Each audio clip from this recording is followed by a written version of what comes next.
I arrived at my family's grand estate for my parents' 35th anniversary party, wearing my best dress, despite knowing I'd never measure up.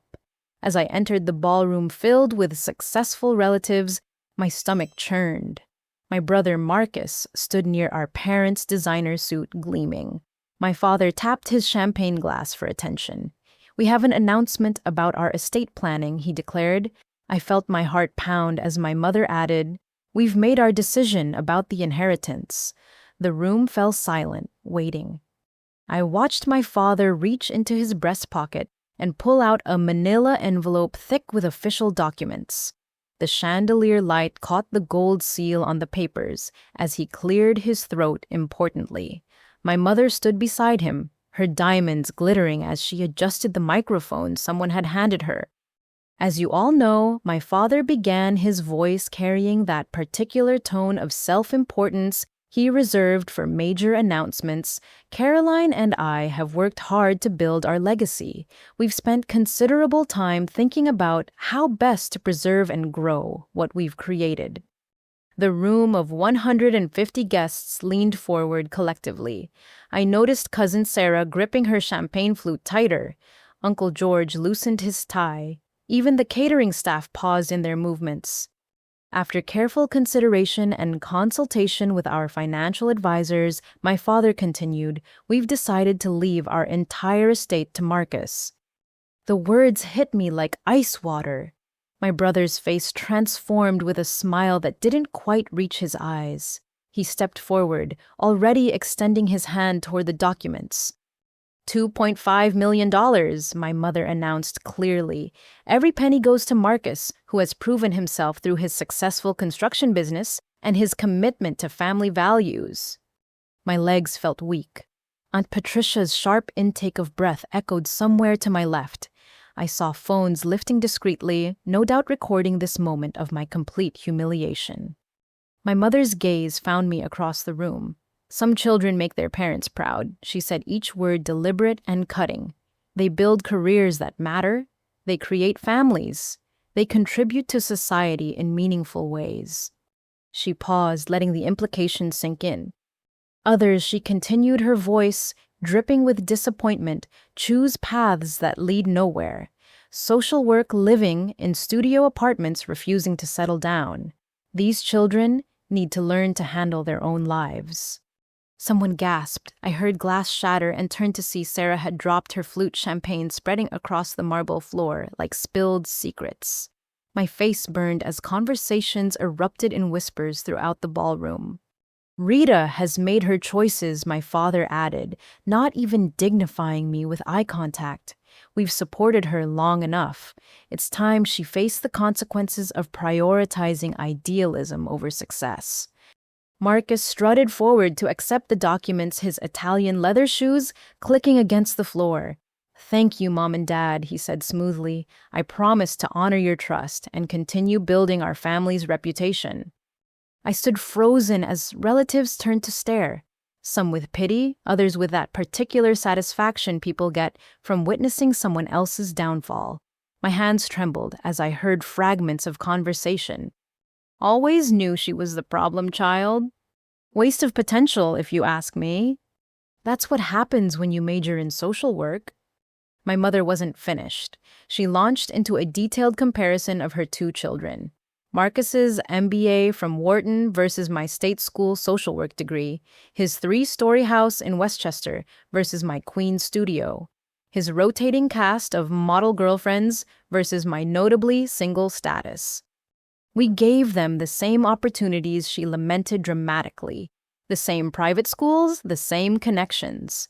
One child took advantage, the other squandered everything. Marcus nodded along, occasionally interjecting supportive comments about his own achievements. He mentioned his latest development project, the city contracts he'd secured, the politicians who attended his fundraisers. Each accomplishment felt like another nail in the coffin of my dignity. I wanted to run, to scream, to defend myself, but my voice had abandoned me entirely. 28 years of being the family disappointment had prepared me for exclusion, but this public execution was beyond anything I'd imagined. Some might think we're being harsh, my father said, finally acknowledging the uncomfortable energy in the room.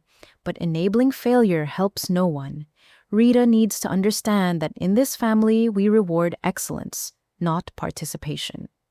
The finance metaphor made several relatives nod approvingly. These were people who measured worth in stock portfolios and property values. My dedication to helping abuse survivors counted for nothing in their calculations. Jennifer Marcus's wife maintained her perfect smile throughout the spectacle, though I noticed her fingers drumming against her clutch purse. She'd always been kind to me at family gatherings, one of the few who asked about my work with genuine interest. Furthermore, my mother announced, apparently not satisfied with the damage already inflicted, will be removing Rita from all family trust positions effective immediately. She won't have access to any family resources or connections. It's time for a clean break. The finality of it stole what little breath I had left. Not just disinherited, but completely severed from any family support. Even our most distant relatives received some benefit from the family trusts. This wasn't just about money. It was complete excommunication. Marcus already had his phone out, probably calculating what 2.5 million would become under his investment strategies. He whispered something to Jennifer about expanding their vacation home. I finally found my voice, though it came out barely above a whisper. You're doing this here, now in front of everyone. My mother's expression hardened further if that was possible. Public accountability, Rita. Maybe shame will motivate you where our patience failed. The cruelty of it broke something inside me. Years of being compared unfavorably to Marcus, of having my career choice mocked, of being asked when I'd grow up and get a real job, had led to this moment of ultimate rejection. The room spun slightly. I gripped the back of a chair for support, aware that everyone was watching my reaction. Some relatives had the decency to look uncomfortable. Others seemed to be enjoying the drama. Marcus stepped closer to our parents, placing a protective arm around our mother. Don't worry, he assured them loud enough for everyone to hear. I'll take care of you both. That's what successful children do. The implication hung in the air like a toxic cloud. I was not just unsuccessful, but incapable of caring for our aging parents. Never mind that I was the one who drove Mom to her doctor's appointments when Marcus was too busy. Never mind that I spent weekends helping Dad organize his medications while Marcus golfed with clients. Any questions about our decision? My father asked the room, though his tone suggested questions would be unwelcome. The silence stretched uncomfortably. Even the boldest family gossips seemed temporarily stunned by the public brutality they'd witnessed. I saw Uncle George open his mouth as if to speak, then close it again, reaching for his whiskey instead. My legs moved without conscious thought, carrying me backward away from the center of attention. I needed air, space, distance from this nightmare that my family had orchestrated for maximum impact. Just as I thought the humiliation couldn't get worse, my mother delivered one final blow. "Oh, and Rita," she called out as I retreated, "you'll need to return your grandmother's pearls. Those are family heirlooms meant for wives of successful men. Perhaps Marcus's future daughter will appreciate them properly." The pearls around my neck, given to me by Grandma Rose on my 18th birthday, suddenly felt like a noose. The room waited to see if I would comply immediately, adding to the spectacle. That's when I heard it. A sharp tap. Then another. The distinctive sound of a wooden cane against marble cutting through the tension like a blade. The tapping grew louder, more insistent. Every head in the ballroom turned toward the sound. There, rising from her wheelchair with a strength that defied her 92 years, stood Grandma Rose. I'd never seen her stand at a family gathering. For the past 5 years, she'd remained quietly seated, observing but rarely participating. Most relatives had written her off as a silent relic, someone to be greeted perfunctorily before moving on to more important connections. But the woman standing before us now radiated an authority that made the entire room hold its breath. Enough, she said. The single word carried more weight than my parents' entire presentation. Grandma Rose moved forward her cane, creating a rhythmic soundtrack to her approach. Her silver hair, always perfectly styled, caught the light like a crown. The vintage Chanel suit she wore fit as impeccably as it probably had 60 years ago. She walked directly to the center of the room, claiming the space my parents had occupied. My father actually stepped backward, something I'd never seen him do for anyone. "Sit down, Thomas," she commanded. My father, the man who terrorized boardrooms and made CEOs nervous, obeyed immediately. Grandma Rose's eyes, sharp as ever behind her wire-rimmed glasses, surveyed the room. "You think you control this family's wealth, son?" The question hung in the air. My father's face flushed, but he remained seated. "You've forgotten who built it," she continued. "Convenient memory loss seems to run in this family." She reached into her leather handbag, an accessory I'd never seen her without. The papers she withdrew looked far more official than anything my parents had presented. "Let me refresh your memory," Grandma Rose said. "Everything you have, Thomas, came from your father. My late husband built this fortune with his own hands, starting with nothing but determination and integrity." She paused, letting that last word resonate. "When he died, everyone assumed the money passed to you, a reasonable assumption but incorrect. Harold was many things, but naive wasn't one of them." Marcus shifted uncomfortably. Jennifer's perfectly composed expression cracked slightly. "The business, the properties, the investments," Grandma Rose continued, "all of it remains in the Rose Family Trust, and I, not you, am the sole trustee." My mother stood abruptly. "That's impossible. We've been managing the family finances for 30 years. Grandma Rose's smile could have cut glass. "You've been managing an allowance, Caroline, a generous one admittedly. 5% of the actual holdings distributed annually at my discretion." The room erupted. Relatives who'd been content to watch my humiliation suddenly had their own financial interests at stake. I heard Uncle George choke on his whiskey. Aunt Patricia's usual composure vanished entirely. "You're lying," Marcus accused, forgetting his usual calculated politeness. "We've seen the books. 2.5 million is everything." 2.5 million, Grandma Rose repeated slowly, savoring each word. "Yes, that's what I've allowed you to see. The visible portion. Like an iceberg, wouldn't you say?" She turned to address the entire gathering. "The real family fortune stands at $50 million. Properly invested, conservatively managed, and completely under my control." The silence that followed was deafening. I watched my parents' faces cycle through disbelief, rage, and finally dawning comprehension. They'd been playing small ball while Grandma Rose held all the cards. "But why?" my father managed to ask. "Why hide this from us?" Grandma Rose's expression hardened. "Because Harold knew his son. You inherited his ambition, but none of his wisdom. Given full access, you'd have squandered everything on appearances and power plays." She moved closer to where I stood, still reeling from each revelation. "He was particularly insistent about protecting the grandchildren's interests," she said. "Both of them, equally." My heart raced. After being publicly discarded, even equal treatment felt like a gift I didn't deserve. "I've watched this family for years," Grandma Rose continued. "Observed how you treat success and failure, kindness and ambition. I've seen who helps without expecting recognition and who takes credit for others' work." Her gaze swept across the room, pausing on certain faces. Several relatives found sudden interest in their shoes. "Thomas, you spoke of enabling failure," she said. "Let's discuss what real failure looks like. Failure is mistaking cruelty for strength. Failure is measuring worth solely in dollars. Failure is publicly humiliating your daughter to feed your own ego." Each word landed like a physical blow. My father seemed to shrink in his chair. "As for success," she continued, turning to look directly at me, "success is choosing service over selfishness. Success is maintaining integrity when surrounded by corruption. Success is standing here with dignity after being attacked by those who should protect you. Tears stung my eyes, but I refused to let them fall, not yet.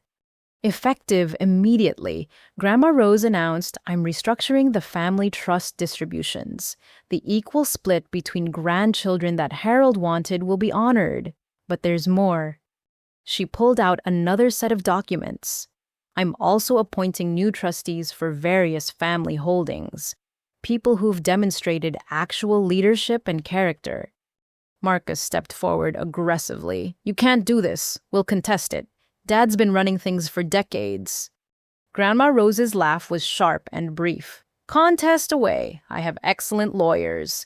I also have recordings of tonight's performance, which I'm sure family court judges would find illuminating." She gestured subtly, and I noticed her aide holding up a phone. They'd been recording the entire event. "You recorded us," my mother shrieked. "I record everything," Grandma Rose replied calmly, a habit I picked up from Harold. He always said documentation was protection against selective memory. The implications began settling over the room like ash. Every cruel word, every public humiliation, all preserved in digital amber. "Now then," Grandma Rose continued, "before we proceed with the real family business, there are some additional matters to address. Rita, dear, I need you to stay strong for what comes next." Her words sent a chill through me. If this was just the beginning, what other secrets had been buried in our family's foundation? Marcus tried once more to assert control. "Grandmother, surely we can discuss this privately. There's no need for more drama." "Drama," Grandma Rose's voice could have frozen hell. "You participated in publicly humiliating your sister and call my response drama. Sit down, Marcus. Your part in tonight's revelations has barely begun." She returned her attention to me. "Rita, there are things about your life, about your very existence, that have been hidden from you. Lies upon lies, each one designed to diminish you." The room held its collective breath. Even the catering staff had abandoned all pretense of working openly, staring at the unfolding family apocalypse. "But first," Grandma Rose said, raising her cane like a conductor's baton, "let's discuss what your parents have really been doing with money that was never theirs to control." She nodded to her aide, who began distributing copies of financial documents to stunned relatives. As people began reading, gasps and exclamations rippled through the crowd. My legs threatened to give out. Everything I thought I knew about my family, my place in it, my entire life story was crumbling, but Grandma Rose's steady presence kept me anchored. "The truth," she announced, "has been patient long enough.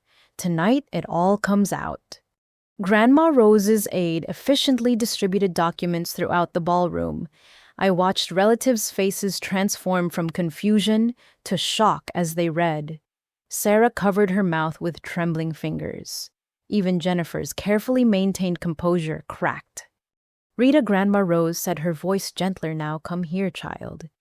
My legs moved mechanically, carrying me through the crowd that parted like I had something contagious. When I reached her, she took my hand in hers. Her skin felt paper thin, but her grip was iron. "What I'm about to show you should have been yours 3 years ago," she said, producing a leather-bound folder from her bag. "Your grandfather created something special for you before you were even born." I accepted the folder with numb fingers. The first document was dated 28 years ago, just months after my birth. Harold Rose's signature sprawled across the bottom of a trust establishment form. $5 million, I read aloud, my voice barely functioning. Held in trust for Rita Marie Whitfield to be distributed on her 25th birthday. The math was simple. I was 28, 3 years past the distribution date. "Keep reading," Grandma Rose urged. The next pages showed transaction histories. Withdrawals starting when I turned 18. 50,000 here, 75,000 there. Each one authorized by the trustees Thomas and Caroline Whitfield, my parents. "They stole from me." The words came out strangled. "Systematically," Grandma Rose confirmed. "Every withdrawal has a paper trail. tuition payments that went to Marcus's MBA, investment capital for his first business venture, even the down payment on his house. My hands shook as I flipped through page after page of theft disguised as financial management. The college fund I'd been told didn't exist. The inheritance from Great Aunt Martha I'd never received. Birthday checks from distant relatives that never reached me. How I asked, though, the answer was becoming clear. They told the bank you were financially irresponsible, Grandma Rose explained, claimed they needed to protect you from yourself. Meanwhile, they funneled everything to Marcus. Marcus's face had turned an interesting shade of purple. Those were family investments I've paid back every penny with interest. Have you, Grandma Rose asked mildly. Rita, check page 47. I found it. A loan agreement between Marcus and my parents termed so favorable they barely qualified as a loan. 1% interest. No fixed repayment schedule, and at the bottom, a note fund sourced from Rita Marie Whitfield Trust. You built your empire with my money, I said, the reality of it hitting like a physical blow. Jennifer stood suddenly. Marcus, tell me you didn't know. Tell me you thought it was a regular family loan. His silence was answer enough. But it gets worse, Grandma Rose announced, commanding attention again. Thomas, would you like to explain the insurance policies? My father had gone pale, his usual commanding presence evaporated. When he didn't speak, Grandma Rose continued. 3 life insurance policies taken out on Rita, she revealed, each worth $1 million. Beneficiary, the Marcus Whitfield Business Trust. The room gasped collectively. Even in our twisted family, this was beyond the pale. You insured my life to benefit Marcus. I couldn't process the betrayal. What were you planning an accident? It was just financial planning, my mother protested weakly. Financial planning that required forged signatures, Grandma Rose countered. I have the originals. Rita's supposed signatures don't match any legitimate document she's ever signed. Uncle George stood abruptly, whiskey sloshing. This is insane. We're talking about fraud, theft, conspiracy. Yes, Grandma Rose agreed simply. We are. She turned back to the folder, extracting more evidence.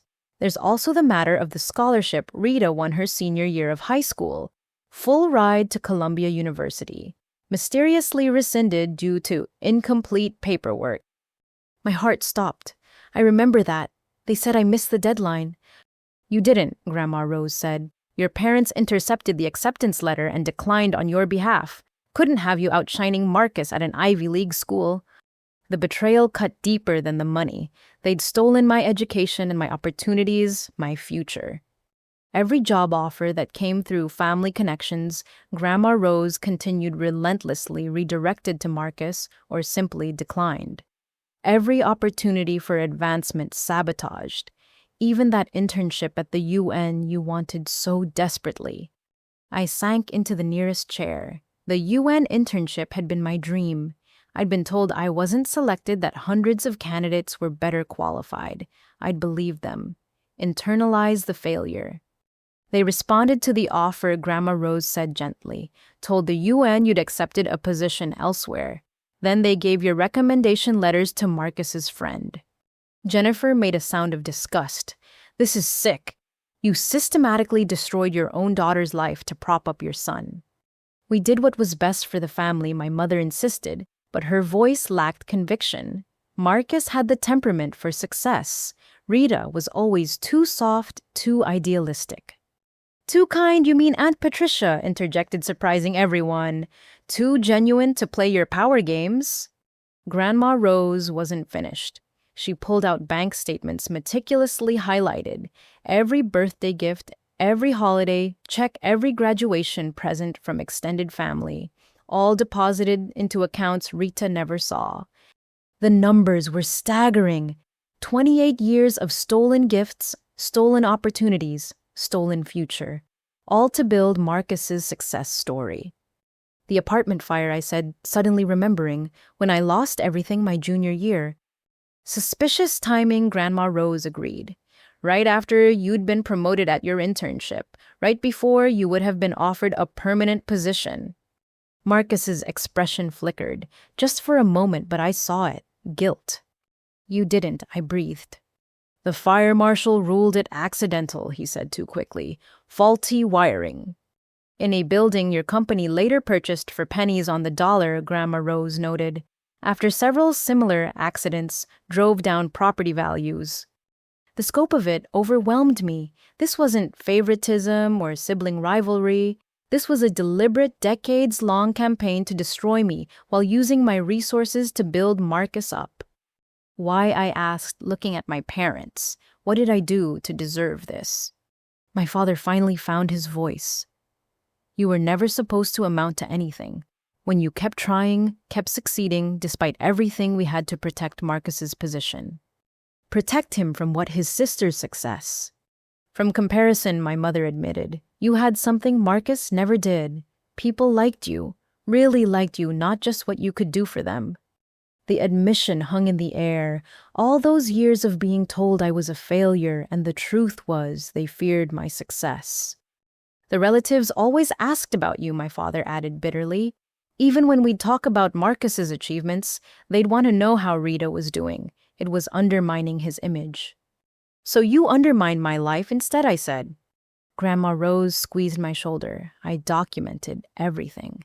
Every transaction, every forged document, every intercepted opportunity. Harold taught me the value of evidence. She addressed the room again. This is what Thomas and Caroline Whitfield have done with their temporary authority. Imagine what they'd have done with real control of the family fortune. The gathered relatives were reassessing everything. Alliances shifted in real time as people realized the power structure they'd believed in was built on lies and theft. I should have intervened sooner, Grandma Rose admitted, but I needed ironclad proof. Tonight's public display gave me the final piece. Their willingness to humiliate Rita so thoroughly revealed their true characters to everyone. Marcus tried one last desperate play. Even if all this is true, the statute of limitations has passed on most of it. You can't prosecute.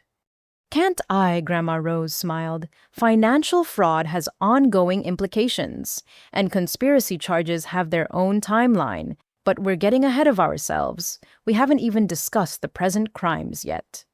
Present crimes, I thought we'd excavated every possible betrayal. Jennifer suddenly spoke up, her voice steady. I think it's time I shared what I know too. All eyes turned to Marcus's perfect wife, who was pulling out her own folder of documents. You see, Jennifer said, looking directly at me, I've been keeping records too, and what I've discovered makes even this look tame. Jennifer stood with a grace that belied the tremor in her hands. Her perfect posture, cultivated through years of playing the ideal corporate wife, now served as armor for what she was about to do. I can't do this anymore, she announced, her voice carrying across the stunned ballroom. From her designer clutch, she pulled a thick manila folder that she'd apparently been carrying all evening. Marcus started toward her. Jennifer, darling, what are you doing? Stay back, she commanded with such force that he actually stopped mid-step. Don't darling me, not after what I know. She opened the folder, revealing what looked like hundreds of documents, photos, and printouts. Her hands were steady now, as if the decision to act had calmed her nerves. 6 months ago, I hired a private investigator, Jennifer began. I told myself it was just to confirm my suspicions about Marcus's affairs, but what I found went so much deeper.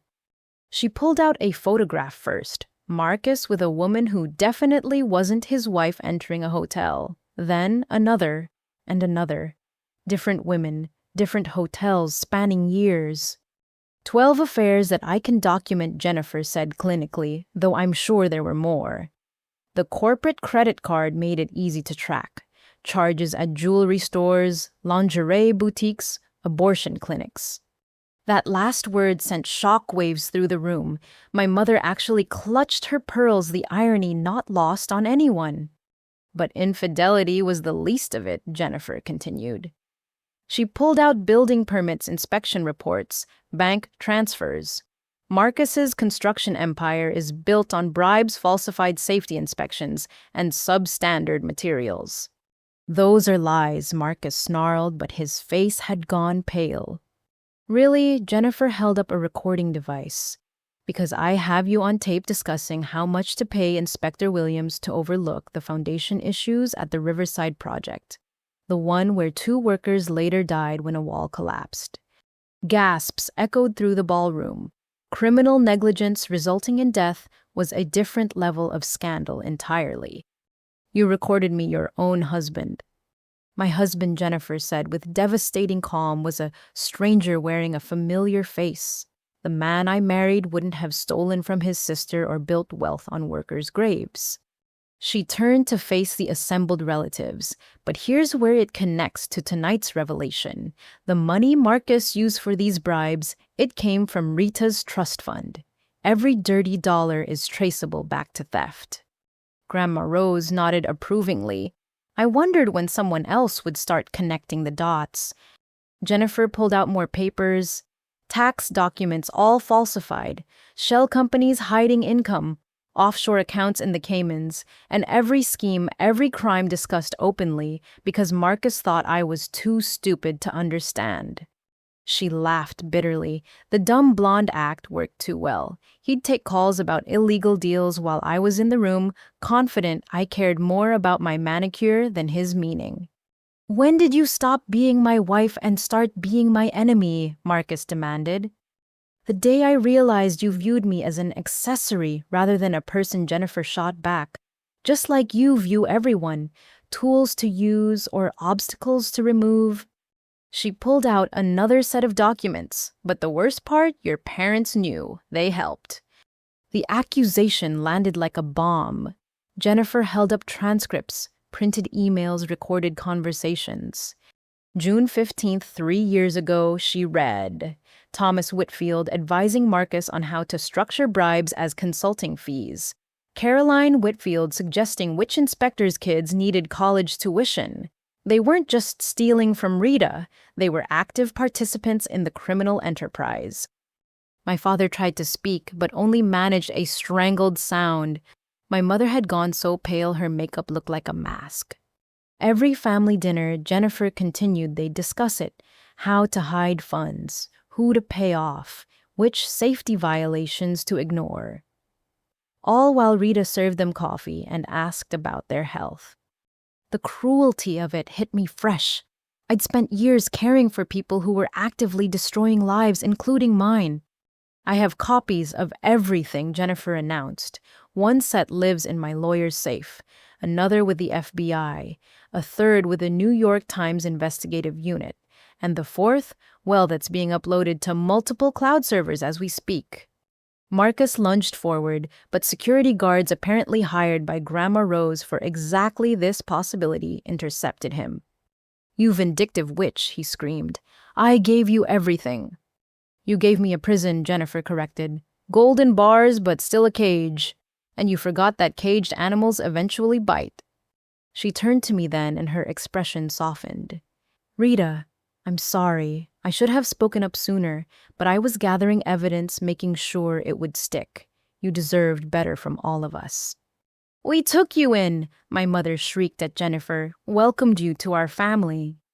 You welcomed my father's pharmaceutical fortune, Jennifer corrected, just like you welcomed every connection that could benefit Marcus, but you never welcomed me. She pulled out one final document, my divorce filing, already submitted. I'm seeking full asset forfeiture based on criminal enterprise.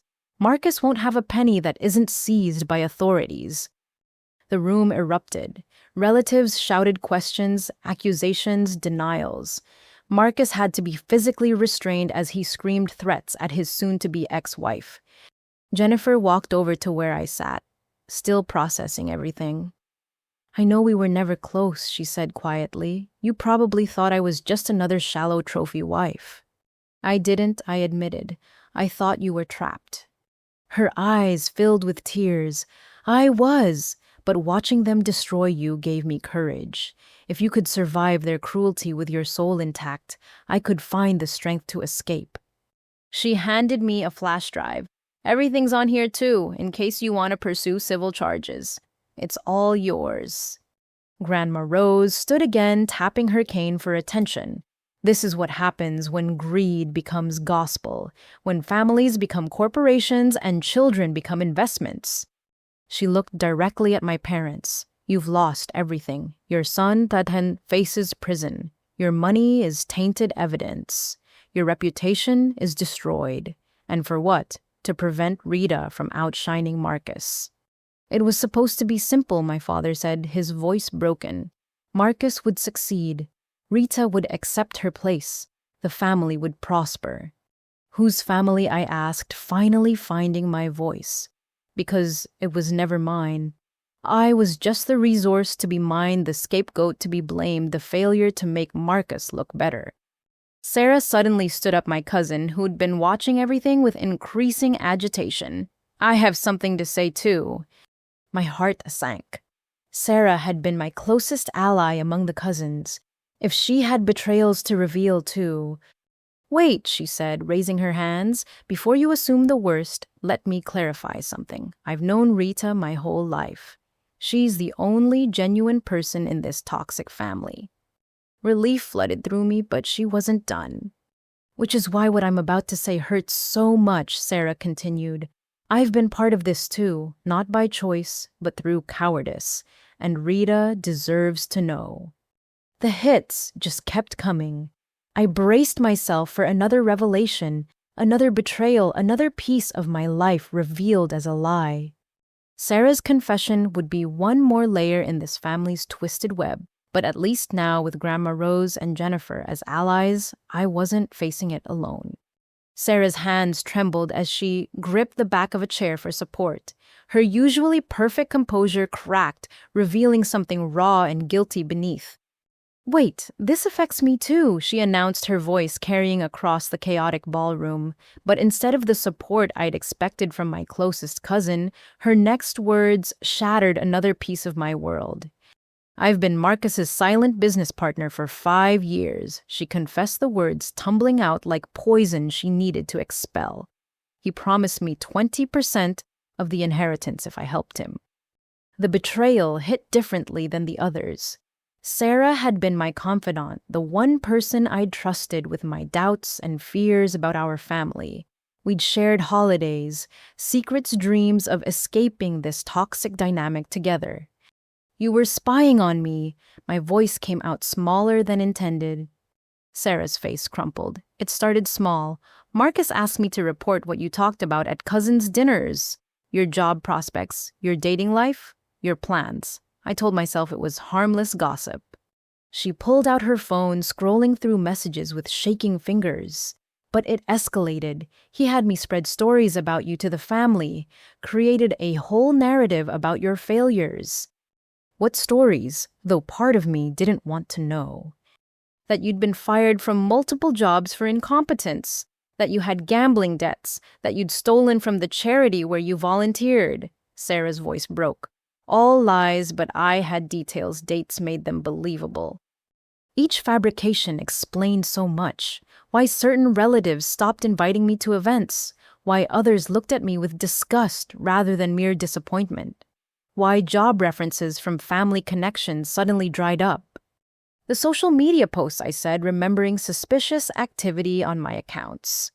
Sarah nodded miserably. Marcus gave me your passwords. You'd shared them years ago when I helped you set up your LinkedIn. I created fake posts when you were offline, deleted them before you'd notice, but not before screenshots were taken. She showed me her phone, screenshots of posts I'd never made, rants about family members, inappropriate photos from nights out I'd never had, comments on political posts designed to offend every relative's sensibilities. 3 months ago it got worse, Sarah continued. Marcus hired actors, professional con artists who specialized in destroying reputations. The collection agents I breathed, remembering the humiliating scene at last Easter's gathering. They weren't real, Sarah confirmed, but the family believed you had massive debts. The man who claimed you'd stolen his mother's credit card at the nursing home actor. The woman who said you'd scammed her charity, paid performer. Jennifer spoke up from where she stood. I have recordings of Marcus paying those people. It's part of the evidence I collected. But Sarah wasn't finished. The worst part was your job interviews, the ones you were so excited about. My stomach dropped. There had been several positions I'd thought were perfect fits where the interviews seemed to go wonderfully until they abruptly didn't. Marcus had me call them Sarah admitted, pretending to be a concerned relative warning them about your instability, your alleged drug problems, your history of workplace theft that you'd somehow kept out of official records. You destroyed my career, I said numbly. I thought I was failing interviews, that something was wrong with me. Nothing was wrong with you, Sarah cried. You were brilliant in those interviews. They wanted to hire you until I called. Aunt Patricia stood suddenly. This is beyond cruel. This is systematic destruction of a human being. Sarah pulled out a folder of her own. I kept records, not to use against Marcus, just to remember what I'd done. The guilt was eating me alive. She handed me the folder. Page after page of fabricated stories, contact information for people she'd called, screenshots of fake social media posts, receipts for actors hired to humiliate me. Why, I asked. We were like sisters. You held my hand at Grandpa's funeral. You were my maid of honor at the wedding that never happened because my fiancé mysteriously decided I was too unstable. Sarah flinched. That was Marcus, too. He threatened to destroy my father's business if I didn't help. Dad had taken loans from shady people. Marcus knew about it, could have exposed him. So you chose your father over me, I said. I chose wrong, Sarah admitted. Every single time I chose wrong. And the 20% Marcus promised never materialized. He kept saying after the inheritance was secured, after you were completely cut off after one more job. She turned to face the room. I'm not asking for forgiveness. What I did was unforgivable, but everyone needs to know the truth about how far this conspiracy went. Marcus, still restrained by security, snarled at her. You signed NDAs. I'll sue you into oblivion. With what money, Sarah shot back. Jennifer just confirmed you're about to lose everything. Besides, NDAs don't cover criminal conspiracy. She pulled out more evidence. The apartment hunting last year, Rita. When every place mysteriously fell through, I was calling landlords, warning them about your supposed history of property damage. I remembered the frustration, the confusion. Perfect apartments suddenly unavailable. Landlords who'd been eager to rent suddenly finding other tenants. The dating apps, Sarah continued relentlessly. Marcus had me create fake profiles of you on sites you'd never used. Inappropriate ones, then he'd share screenshots at family gatherings. That explained the weird looks from younger cousins, the whispered conversations that stopped when I approached. Even your volunteer work, Sarah said. Remember when the women's shelter suddenly said they didn't need help anymore? The memory stung fresh. That shelter had been my sanctuary where I felt like I was making a real difference. The director had been awkward when dismissing me, wouldn't explain why. I called them, Sarah admitted, told them you had boundary issues with vulnerable women, that there'd been complaints at other shelters. All lies, but they couldn't risk it. You took away the one thing that gave me purpose, I said. Sarah sobbed openly now. I know. I watched you spiral into depression after that. Watched you doubt your worth, your sanity, your right to exist. And I caused it. Grandma Rose spoke into the horrified silence. This is what happens when family becomes a battlefield, when success is measured by someone else's failure. She turned to Sarah. Your confession doesn't absolve you, but it does show courage. Too late, perhaps, but courage nonetheless. Sarah reached into her purse one more time. There's one more thing. The therapy sessions you started last year, Marcus bribed your therapist for information. Everything you said in confidence was reported back to him. The violation of that sacred space broke something inside me. I'd poured my heart out in those sessions trying to understand why I couldn't succeed despite my best efforts, all while my deepest fears were being weaponized against me. Dr. Morrison seemed so kind, I said. She needed money for her daughter's cancer treatment, Sarah explained. Marcus found out and exploited it. I have the emails where he threatened to report her for insurance fraud if she stopped cooperating. Even in betrayal, there were layers of victimization. Dr. Morrison forced to choose between her ethics and her dying daughter. Sarah threatened with her father's destruction. Jennifer trapped in a golden cage. All of us pawns in Marcus and my parents' game of wealth and power. How many others, I ask the room at large? How many of you were threatened or bribed into participating?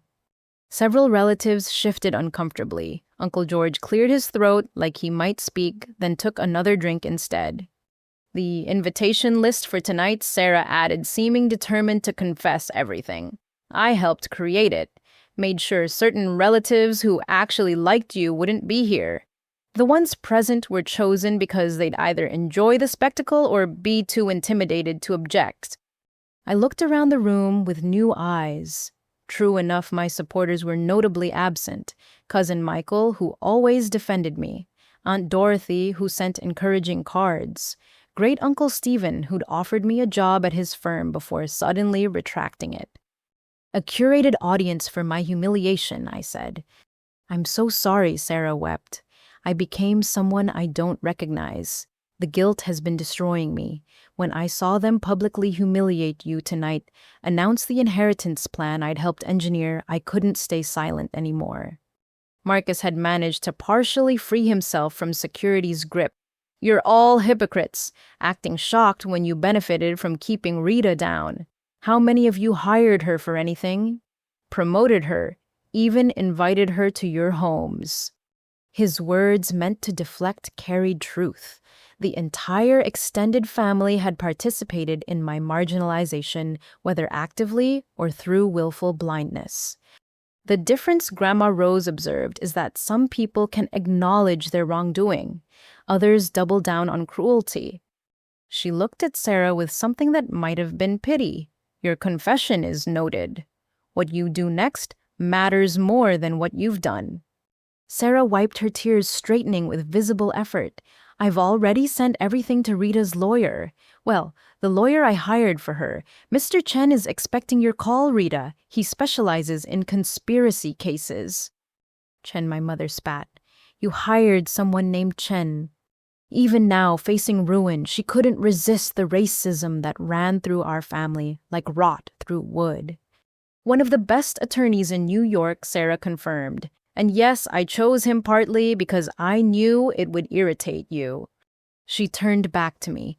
I've also set up meetings with every employer I sabotaged. They deserve to know the truth. Some might offer you positions once they understand. Assuming they believe it, I said. They will, Jennifer interjected. My evidence corroborates everything. Plus, Marcus was sloppy. He used company emails for some of this. Digital forensics will confirm it all. The weight of systematic destruction pressed down on me. Years of gaslighting, of being told I was a failure, when in reality, I'd been succeeding despite coordinated sabotage. There's more, Sarah said quietly, but I think someone else needs to tell that part. She looked meaningfully at someone behind me. I turned to see Daniel Morrison standing in the back of the room, not Dr. Morrison, my therapist, but her son. My childhood friend who disappeared from my life after elementary school, now wearing a suit that screamed federal authority. Hello, Rita, he said, stepping forward. I think it's time I explained why I'm really here tonight. Uncle George had been drinking steadily since the evening began, but the shocking revelations seemed to have sobered him into a different kind of intoxication. He stood unsteadily gripping the edge of a table, his usual jovial mask completely gone. Since we're revealing truths, he slurred, then caught himself straightening with visible effort. Since we're apparently confessing everything tonight, I have something to add.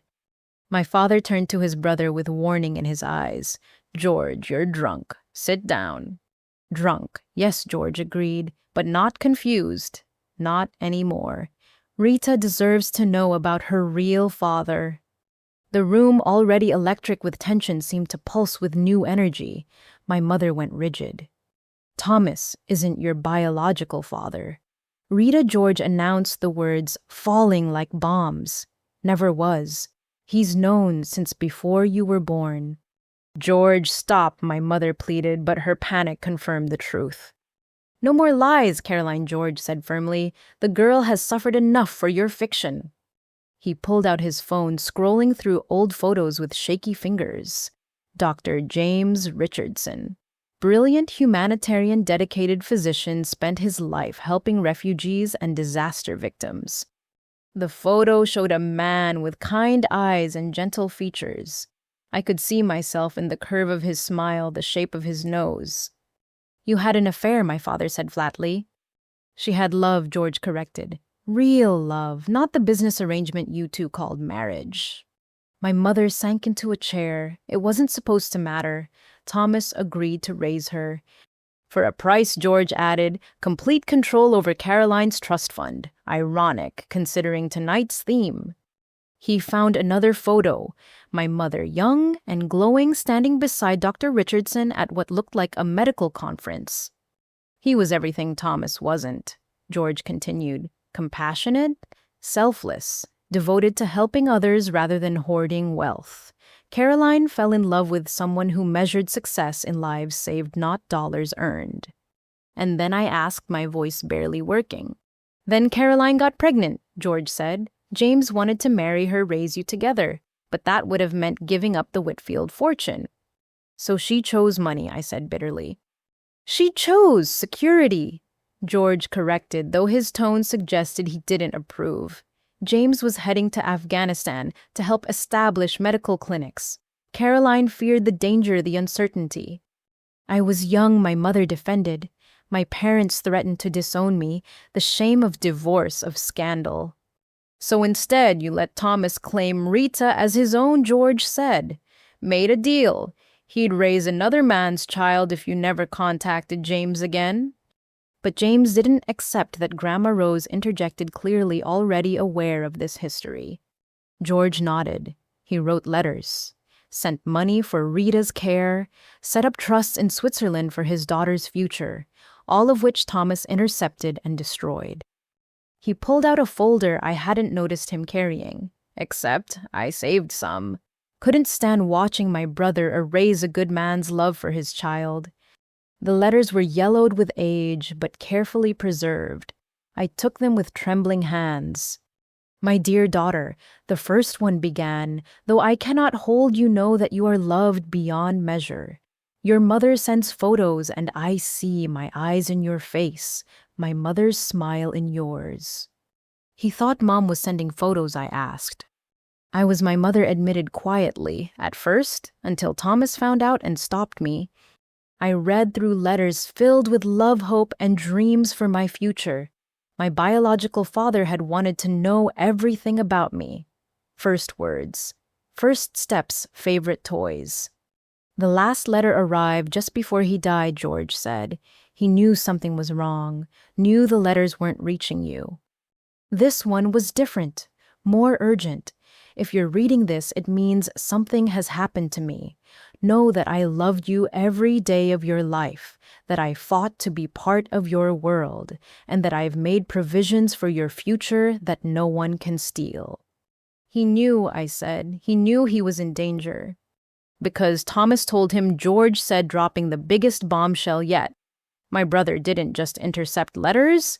He actively threatened James, told him to stay away or face consequences.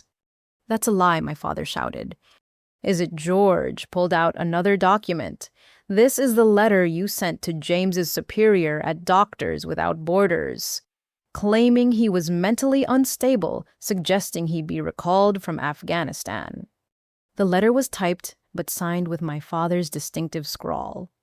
You tried to ruin his career too, I said, seeing the pattern. Like father, like son, Marcus had learned from the master.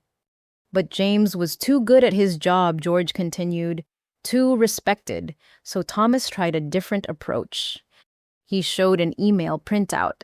My father had contacted private military contractors inquiring about security services in Afghanistan. You didn't, my mother gasped. He did, George confirmed. Hired mercenaries to ensure Dr. Richardson never made it home from his last mission. Daniel stepped forward. all professional attention.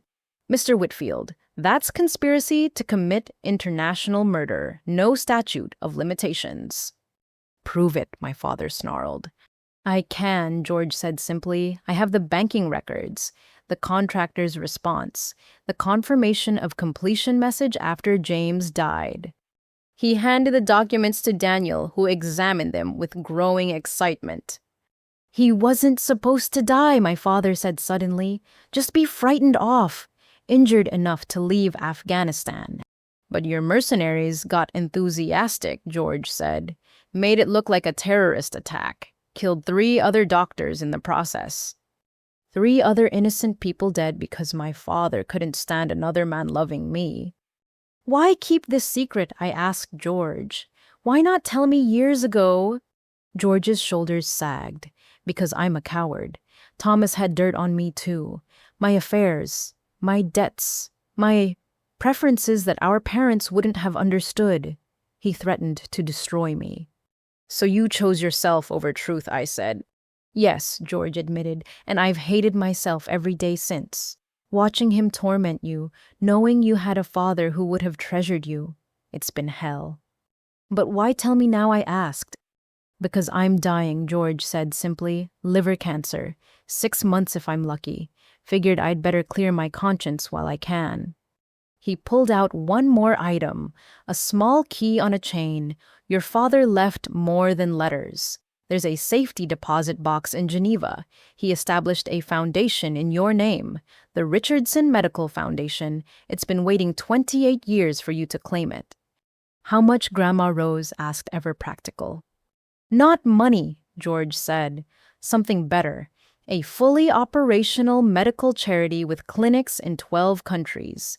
Funded by Swiss investors who believed in James's vision, all waiting for his daughter to take the helm. The room spun. My entire identity had been built on lies. I wasn't Rita Whitfield, disappointing daughter of successful parents. I was Rita Richardson, daughter of a humanitarian hero. The family blamed you for being different, George continued, for choosing social work over business, for caring about others over profit. They never realized you were just being your father's daughter. Does the foundation know about me? I asked. The board has been waiting, George confirmed. James told them about you before he died. They've been hoping you'd somehow find your way to them.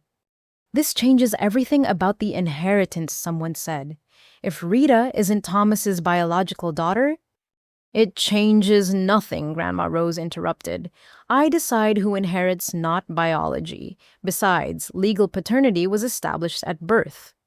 But it does explain why they worked so hard to destroy her, Jennifer observed. She was a living reminder of Caroline's true love, of the man who was everything Thomas could never be. My mother had started crying silent tears that ruined her perfect makeup. I loved him, she whispered. Loved him so much it terrified me. When he died, I thought it was cosmic punishment for my cowardice. It was murder, I said flatly. Not karma, murder.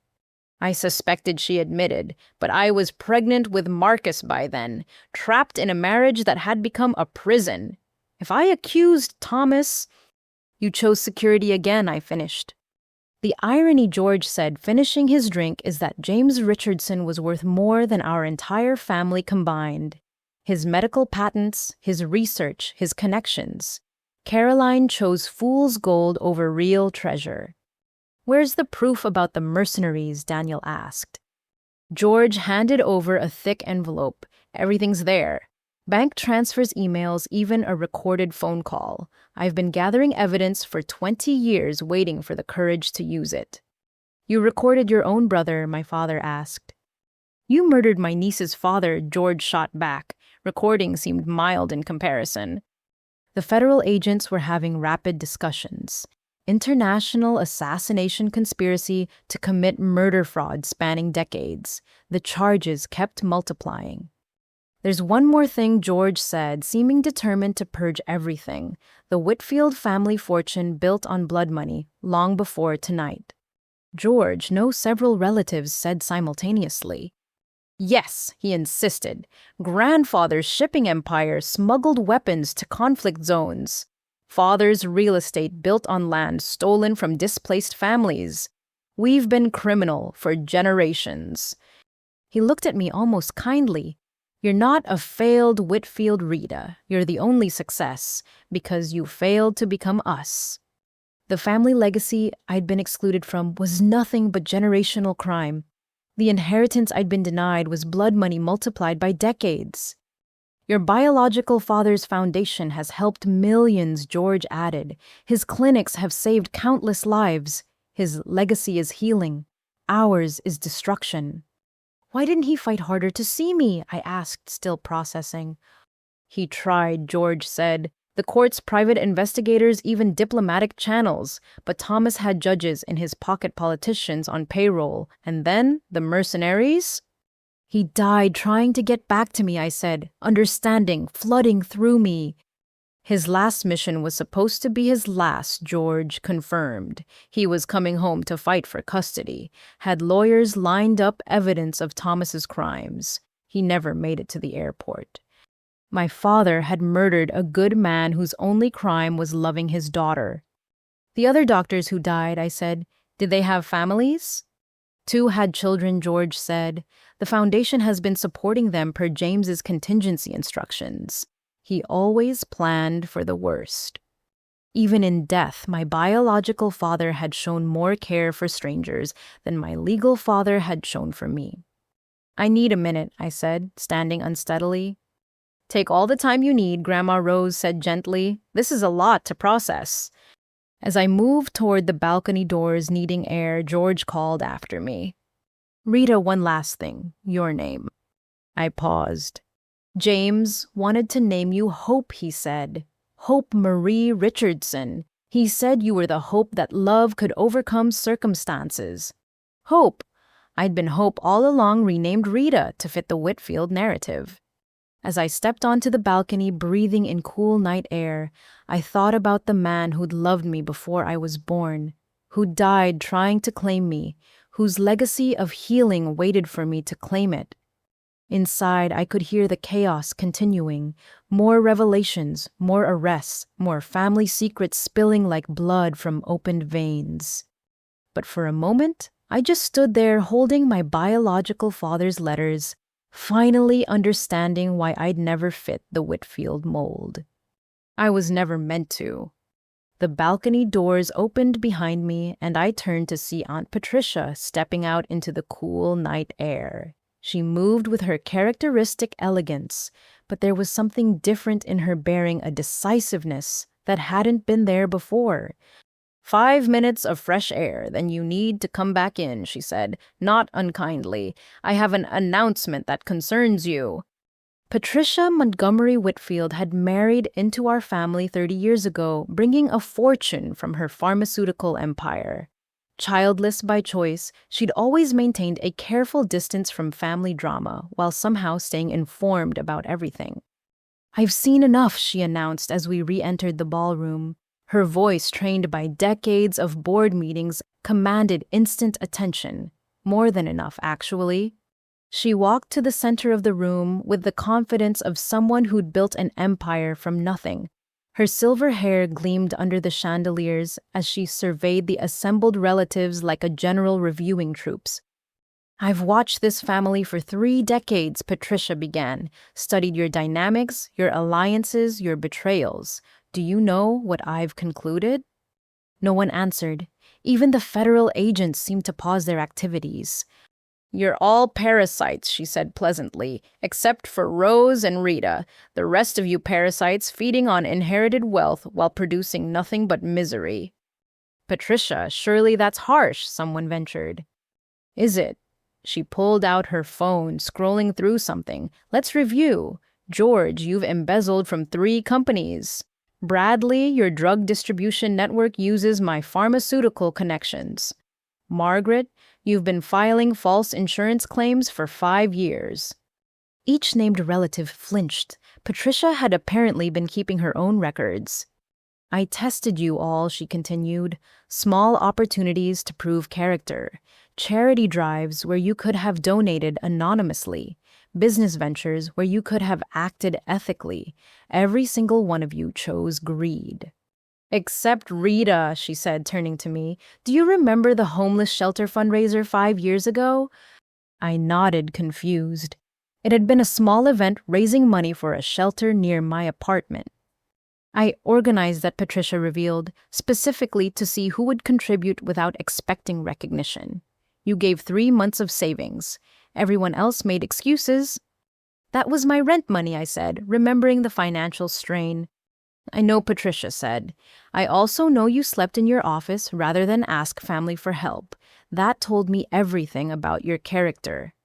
She pulled out a leather folder embossed with her law firm's seal. I'm rewriting my will effective immediately. My entire estate, currently valued at $30 million, goes to Rita Richardson. Whitfield, my father corrected automatically. Richardson, Patricia repeated firmly. Her father's name. The hero's name, not the murderer's. The room erupted again. Relatives who'd been counting on Patricia's fortune voiced outraged protests. You can't do this, Bradley shouted. We're family. You're criminals, Patricia corrected, and not particularly clever ones. Did you think I didn't notice you stealing from my warehouse, using my trucks for your drug runs? Bradley went pale. I don't know what you mean. Patricia smiled coldly. Federal agents already have the footage. I've been cooperating with law enforcement for 2 years. Daniel nodded confirmation. Ms. Montgomery has been invaluable in documenting pharmaceutical crimes. But there's more, Patricia continued.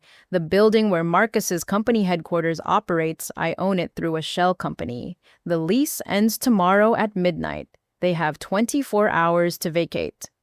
You can't evict us without notice, Marcus protested. Read your lease, Patricia suggested. The morality clause is quite specific. Criminal activity voids the agreement immediately. She turned to other relatives. I also hold the mortgages on several of your homes. Loans I gave generously with flexible terms. Those terms just became very inflexible. Full payment within 30 days or foreclosure. Patricia, please, my mother begged. We're family. No, Patricia said firmly. Family protects each other, supports each other, celebrates each other's successes. You systematically destroyed your own daughter while I watched, waiting for one person to defend her. You could have helped, I said quietly. Patricia's expression softened slightly. You're right. I was a coward too in my way. I told myself staying neutral was wisdom. But neutrality in the face of abuse is complicity. She pulled out another document, which is why I'm doing more than just the will. Rita, I'm appointing you as CEO of Montgomery Pharmaceuticals effective immediately. What, I couldn't process this. I don't know anything about running a pharmaceutical company. You know about helping people, Patricia countered, about integrity, about sacrifice. The rest can be learned. Besides, the board has been begging for new leadership with a conscience. This is insane, someone protested. She's a social worker. She's a social worker who survived 30 years of psychological warfare while maintaining her compassion, Patricia corrected. That's the kind of strength my company needs. She pulled out her phone again. I've also been in contact with Dr. Richardson's foundation. They're eager to partner with Montgomery Pharmaceuticals. Imagine what we could accomplish together. The possibility made my head spin. My biological father's medical foundation partnering with a major pharmaceutical company, both under my leadership. There's a condition, Patricia added. You must use your real name. Hope Richardson. It's time the world knew James's daughter survived. But I'm not qualified, I protested. Neither was I when I started, Patricia said. I was a chemistry teacher who developed one good formula. Everything else I learned, and you'll have better advisors than I did. She gestured to Grandma Rose. Rose has agreed to serve on both boards. Her financial acumen is legendary. Marta Hernandez will be chief legal counsel. Jennifer will run the charitable division. You've been planning this, I realized. For months, Patricia admitted, since I realized the inheritance announcement was coming, I knew Thomas and Caroline would finally overplay their hand. But why me, I asked. You barely know me. Patricia's smile was sad. Because you remind me of myself at your age, before wealth corrupted my idealism, before I chose comfort over conscience. You're who I should have been. She pulled out a small velvet box. This was my mother's. She was a teacher too before I made us rich. She never lost sight of what mattered. Inside was a simple gold locket. The photo showed a young woman with kind eyes and Patricia's bone structure. She died thinking I'd use wealth to help people, Patricia said. Instead, I hoarded it, played power games, watched suffering I could have prevented. No more. The tax implications alone, someone muttered, are my lawyer's problem, Patricia said dismissively. I've been restructuring for years preparing for this. Everything's legal, ironclad, and irreversible. She turned back to me. The apartment building where you live, I bought it last month. Your rent is now permanently free. The shelter you volunteer at. They'll find their mortgage mysteriously paid off tomorrow. You can't just give away millions, my father said desperately. Watch me, Patricia replied. In fact, let's make this more interesting. For every family member who cooperates fully with federal authorities, I'll donate $1 million to their victim restitution funds. And if we don't cooperate, someone asked, then I'll use that money to ensure your prosecution, Patricia said simply. I've retained the best federal prosecutors in the country. They're expensive but effective. The calculation was brutal but effective. Cooperate and help victims or face the best lawyers money could buy. There's one more thing, Patricia announced. The family compound in the Hamptons. I hold the deed through a trust. It's being converted into a treatment center for trauma survivors. You're dismantling everything, my mother cried. I'm redistributing everything, Patricia corrected. From those who destroyed to those who might rebuild. It's what Harold would have wanted. Grandma Rose nodded approvingly. My husband always said Patricia had the best business mind in the family. He'd be proud of this. But he'd be prouder of Rita, Patricia said. She achieved something none of us managed. She stayed human. She handed me a folder. Transition plans. The board meets Monday to confirm your appointment. General counsel has prepared briefings. The executive team is ready to support you. This is too much, I said, overwhelmed.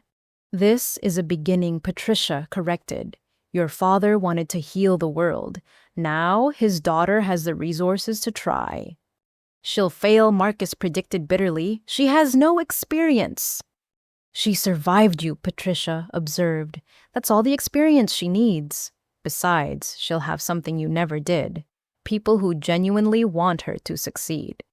She addressed the room one final time. The Whitfield Empire ends tonight.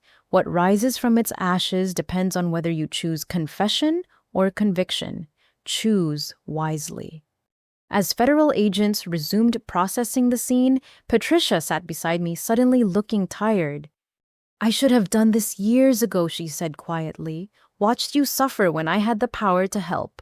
Can you forgive an old woman's cowardice? You're helping now, I said. Too little, too late, she replied, but perhaps enough to matter. Your father would be proud of who you've become despite us all. The weight of everything threatened to crush me. In one night, I'd gone from disinherited failure to CEO of a pharmaceutical empire, heir to multiple fortunes and leader of an international medical foundation. I don't know if I can do this, I admitted. Patricia squeezed my hand. That's exactly why you're the only one who can. As the night wore on and family members were led away in handcuffs or scrambled to cooperate with authorities, I sat in the center of what had been my greatest humiliation, now transformed into something else entirely. Not just vindication or revenge, but opportunity, the chance to use their hoarded wealth for its intended purpose, helping those who needed it most. My biological father had died trying to heal the world. Now, thanks to Patricia's conscience and Grandma Rose's patience, his daughter would have the chance to continue his work. The Whitfield family had spent decades trying to destroy Hope Richardson. They'd failed. Marcus had been growing increasingly agitated as each revelation stripped away another layer of his carefully constructed empire. Now faced with federal agents, a vengeful ex-wife, and the complete collapse of his world, something inside him finally snapped. His face contorted with rage and desperation as he struggled against the security guards restraining him. "You want the truth?" he screamed, his carefully styled hair, now wild, his expensive suit disheveled. "Fine, let's have all of it." The room fell silent. Everyone sensing this was different from his previous outbursts. This was a man with nothing left to lose. "Yes, I stole from Rita," he shouted, spittle flying from his lips. "Every penny I could get my hands on, but that was just the beginning." Daniel stepped forward, activating a recording device. "Mr. Whitfield, you have the right to remain silent." "Shut up," Marcus snarled. "You want confessions? I'll give you confessions that'll make everything else look like parking tickets." He turned his wild eyes toward Grandma Rose, who sat calmly despite the violence in his gaze. "You think you're so clever, old woman," he hissed, "protecting your precious Rita, but you didn't protect yourself very well, did you?" "Marcus, stop," my mother pleaded, but he was beyond listening. "Tell them about the tea," Grandma, Marcus said with a manic smile. "The special tea I've been having the staff serve you. The one with just a touch of mercury. Not enough to kill quickly, just enough to mimic dementia." Gasps echoed through the room. Grandma Rose's eyes narrowed, but she remained composed. "6 months I've been poisoning you," Marcus continued. "Small doses building up in your system. Another year and you'd have been drooling in a nursing home while I had you declared incompetent. You poisoned our grandmother. Even my father looked shocked." "Our grandmother who was hoarding $50 million, Marcus screamed. $50 million, that should have been mine. Do you have any idea what I could have built with that money?" Grandma Rose spoke calmly. "More buildings that collapse, more bribes to cover negligent homicides." "Those workers were expendable," Marcus said coldly. "Their deaths were statistical inevitabilities in the construction industry." "Their names were Miguel Santos and David Park," I said, remembering Daniel's earlier words. Marcus turned his vicious gaze on me. "Oh, sweet Rita, still caring about the little people. Want to know what else I did to you?" "Marcus, that's enough," Jennifer warned, but he laughed maniacally. "The fire in your apartment building wasn't just about property values," he confessed. "You were supposed to be home that night. I knew your schedule. You always worked late on Thursdays, came home around 10. The fire started at 10:15. My blood ran cold. You tried to kill me. You went out with friends instead." Marcus continued ignoring my question. "Broke your pattern. Lucky you. Though Mrs. Chen in 4B wasn't so lucky, was she?" Mrs. Chen, the elderly woman who died of smoke inhalation. I'd brought flowers to her funeral, never knowing her death was meant for me. "You murdered an innocent woman trying to kill your sister."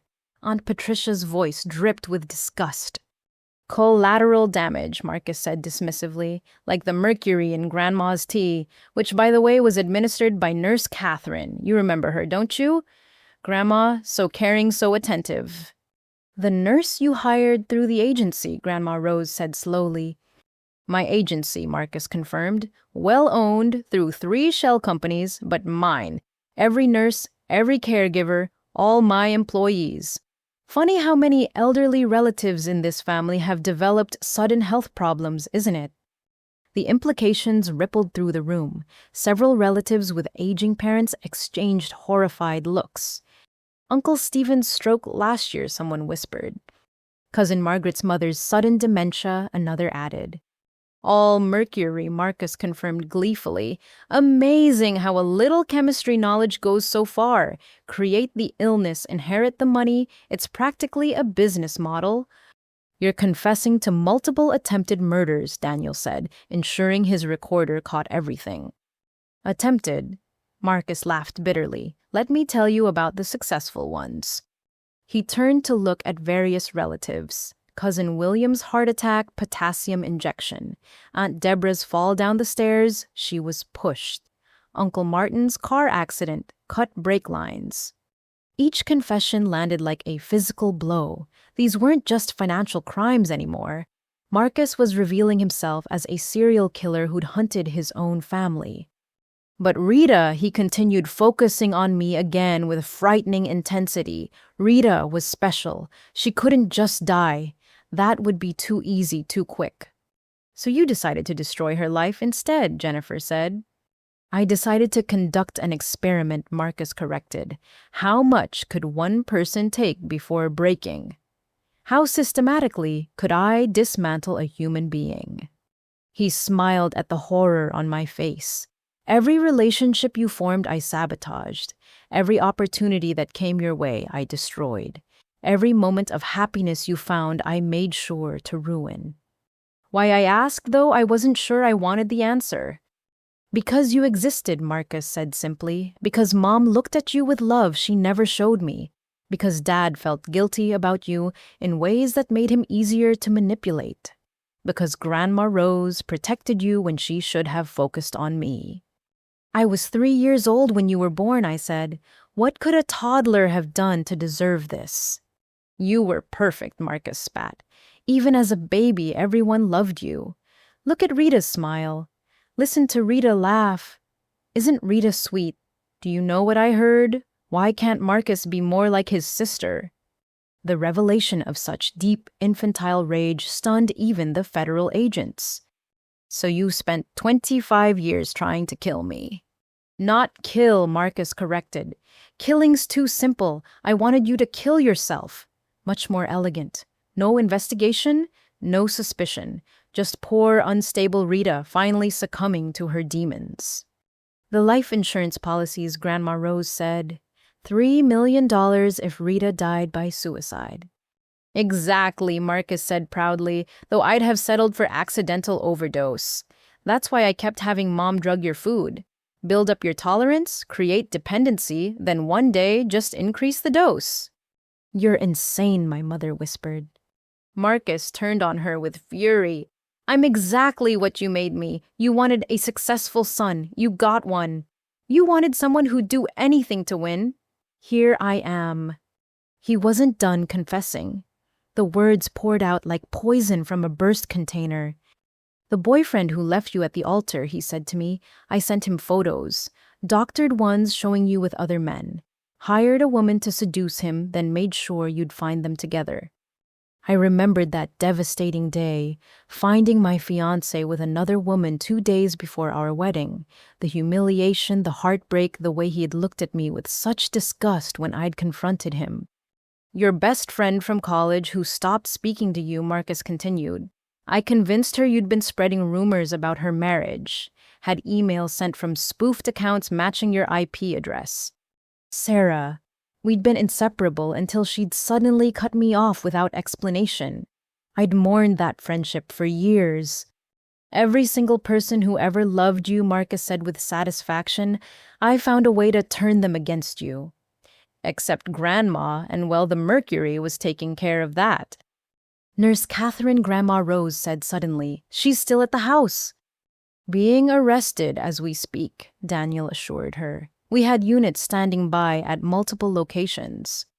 Marcus laughed hysterically. Arrest everyone, it won't matter. The damage is done. Rita's life is already ruined beyond repair. Is it? Patricia asked coolly. She's about to run a pharmaceutical empire. She has a medical foundation waiting for her leadership. She's inherited multiple fortunes. Seems like you failed, Marcus. The observation broke something in him. He screamed wordlessly, struggling so violently that additional security had to be called. I did everything right, he sobbed suddenly, the mania shifting to despair. I was the son they wanted. I built the empire they demanded. I became the monster they created. We didn't create a monster, my father protested weakly. No. Marcus laughed through his tears. Remember when I was 7 and cried because my hamster died? You said Whitfield men don't cry. Remember when I was 10 and wanted to donate my birthday money to charity? You said charity was for weaklings. He looked at our mother. Remember when I was 12 and told you I thought Rita was nice? You said nice was another word for stupid, that winners don't waste time being nice. Every cruel thing I did, Marcus continued, you rewarded. Every kindness I showed you, punished. You sculpted me into this, then act shocked at the result. That doesn't excuse murder, someone said. Excuse, Marcus laughed bitterly. I'm not looking for excuses. I'm claiming credit. Do you know how hard it is to kill people and make it look natural? How much planning goes into destroying someone's life so thoroughly? He focused on me one last time. But you wouldn't break. No matter what I did, you kept getting up, kept trying, kept caring about people. It was infuriating. Because I had something you never did, I said quietly. What, he snarled. A soul, I said simply. Parents can damage a lot, Marcus, but they can't steal your soul unless you let them. The truth of it seemed to hit him physically. He sagged in the guard's grip, all fight suddenly gone. I was 4 years old, he whispered. 4 years old when they started telling me I had to be better than my sister. That being better meant being crueler. That love was weakness, and weakness was death. Marcus, my mother said, reaching toward him. Don't touch me, he screamed, recoiling. You made me into this, both of you. You wanted a winner. You got one. I won by destroying everyone else. Including yourself, Grandma Rose observed sadly. Marcus looked at her with hollow eyes, especially myself. I murdered my own soul before I was 10 years old. Everything after that was just momentum. Daniel stepped forward with handcuffs. Marcus Whitfield, you're under arrest for multiple counts of murder. Attempted murder, conspiracy, fraud. The list went on, but Marcus had stopped listening. As they cuffed him, he looked at me one last time. I hated you, he said quietly, but I think I hated myself more. You were everything I could never be. Every time I hurt you, I was trying to kill the part of me that remembered being human. As they led him away, he called back one last confession. Check the foundation of the Riverside Towers project. The second one. We built over a toxic waste site. The families living there, they're all getting sick. Nobody knows yet. Even in custody heading for life in prison, he couldn't resist revealing one more horror. One more life-destroying secret. The room sat in stunned silence after he was gone. My brother, the golden child, the successful son, had revealed himself as a serial killer who turned our family into his hunting ground. The Mercury, Grandma Rose said suddenly. I need medical attention. If he's been poisoning me for 6 months... Ambulance is already en route, Daniel assured her. We'll test everyone who's had regular contact with Marcus's hired caregivers. How many victims will there be? Someone asked quietly. Too many, Daniel replied grimly, but thanks to his confession, we can at least get them treatment. Mercury poisoning is treatable if caught in time. I sat numbly processing the reality that my brother had spent decades trying to orchestrate my suicide for insurance money. That my survival was a constant source of rage for him. That every loss, every heartbreak, every moment of despair had been carefully crafted by the sibling who should have protected me. Rita, Patricia said gently, are you all right? No, I said honestly, but I'm alive. Despite his best efforts, I'm alive. And in that moment, surrounded by the wreckage of my family's empire, that felt like the greatest victory of all. My mother had been deteriorating throughout the night, each revelation stripping away another layer of her carefully maintained facade. Now, with Marcus dragged away in handcuffs and federal agents cataloging evidence of murders, she finally shattered completely. Stop, she said, her voice starting soft and building to a scream. Stop all of this, stop! She stood abruptly, swaying on her designer heels, mascara streaming down her cheeks in black rivers. The elegant society matron had vanished, replaced by something raw and desperate. You want more truth? She laughed hysterically. You want to dig up every secret? Fine, let me add to the pile of bodies. Caroline, my father warned, but she whirled on him.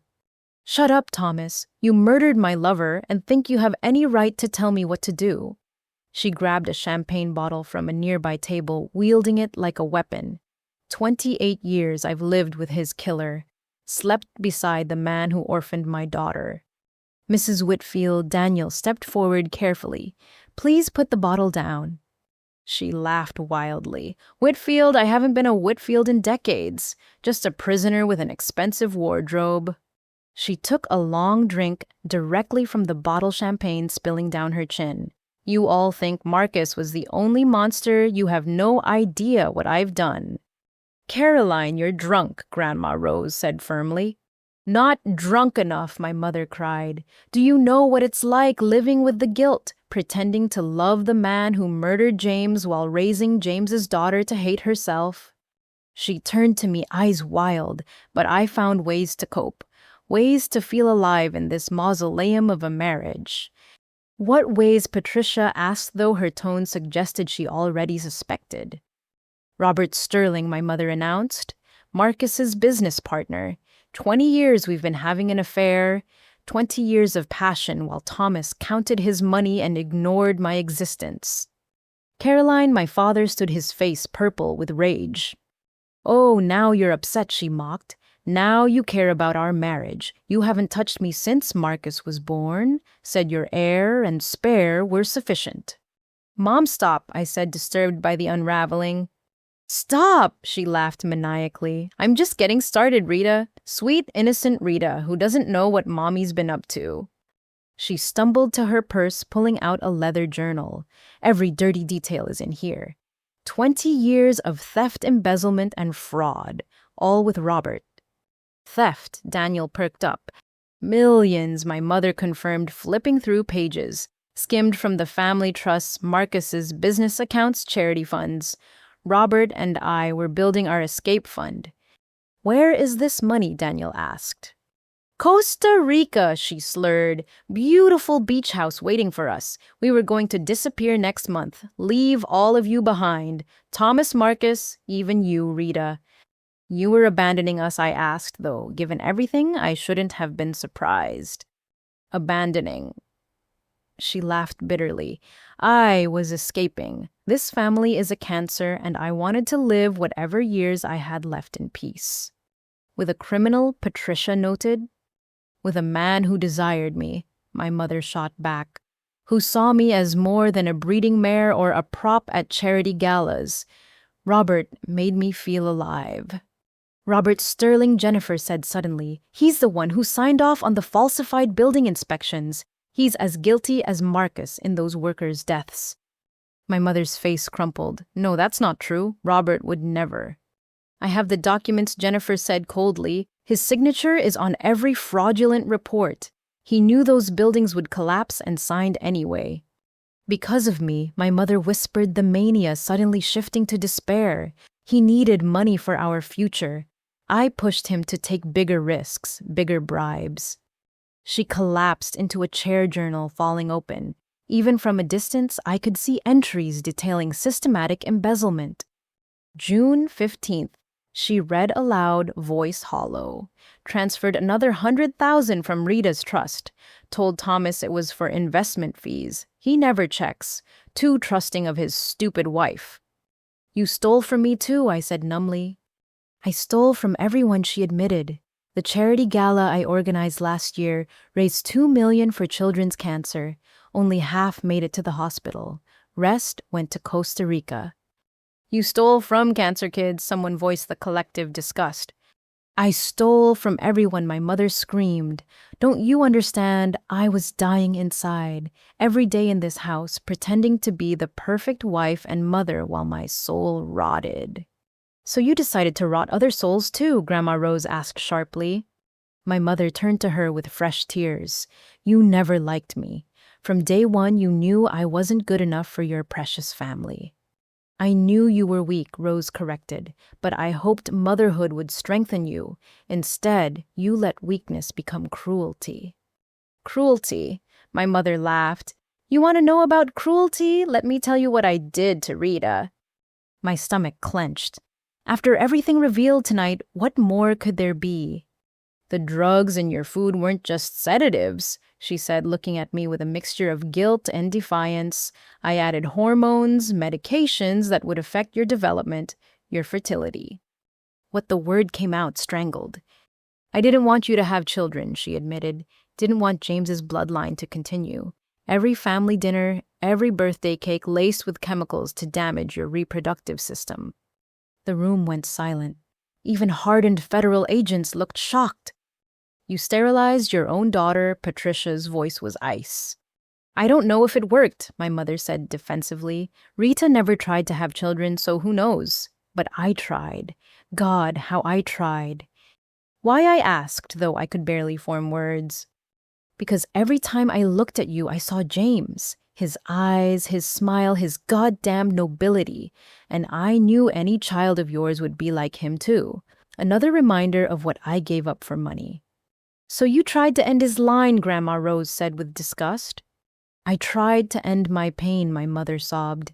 Do you have any idea what it's like loving a man who died because of your cowardice, raising his daughter while married to his killer? Then why didn't you leave, I asked. With what she laughed bitterly. Thomas controlled everything. The money, the connections, even my family. He threatened to destroy my parents' business if I left, to reveal affairs I'd had before James, to paint me as an unfit mother and take you both away. So you stayed and became a monster yourself, Patricia observed. I stayed and survived, my mother corrected, however I could. The affair with Robert, the theft, the drugs, all just ways to feel something other than grief and rage. She pulled out her phone, scrolling through photos. Look at this. 20 years of pictures with Robert, the only times I looked genuinely happy. The photos showed a woman I didn't recognize, my mother but glowing with joy, laughing on beaches and in hotel rooms with Marcus's business partner. We were going to leave everything behind, she continued. New names, new lives. I was going to finally be free of the Whitfield curse. Where Daniel asked, noting the past tense. My mother's face crumpled completely. Robert's gone, left this morning when the FBI raid started, took our Costa Rica fund and disappeared. He abandoned you, Jennifer said, not unkindly. Everyone abandons me, my mother wailed. James died and left me pregnant. Thomas trapped me in a loveless marriage. Marcus became a monster. Rita chose strangers over family. And now Robert's gone with our future.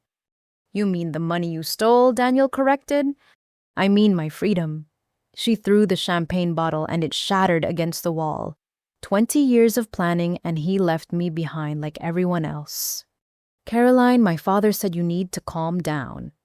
Calm down, she rounded on him. You murdered the only man I ever loved and you want me to calm down. You turned our son into a serial killer and you want me to calm down. I didn't turn Marcus into anything, my father protested. No, my mother grabbed Marcus's arrest paperwork from a nearby table. Multiple murders, attempted murders, conspiracy to commit murder. That's our legacy, Thomas. We created a killer.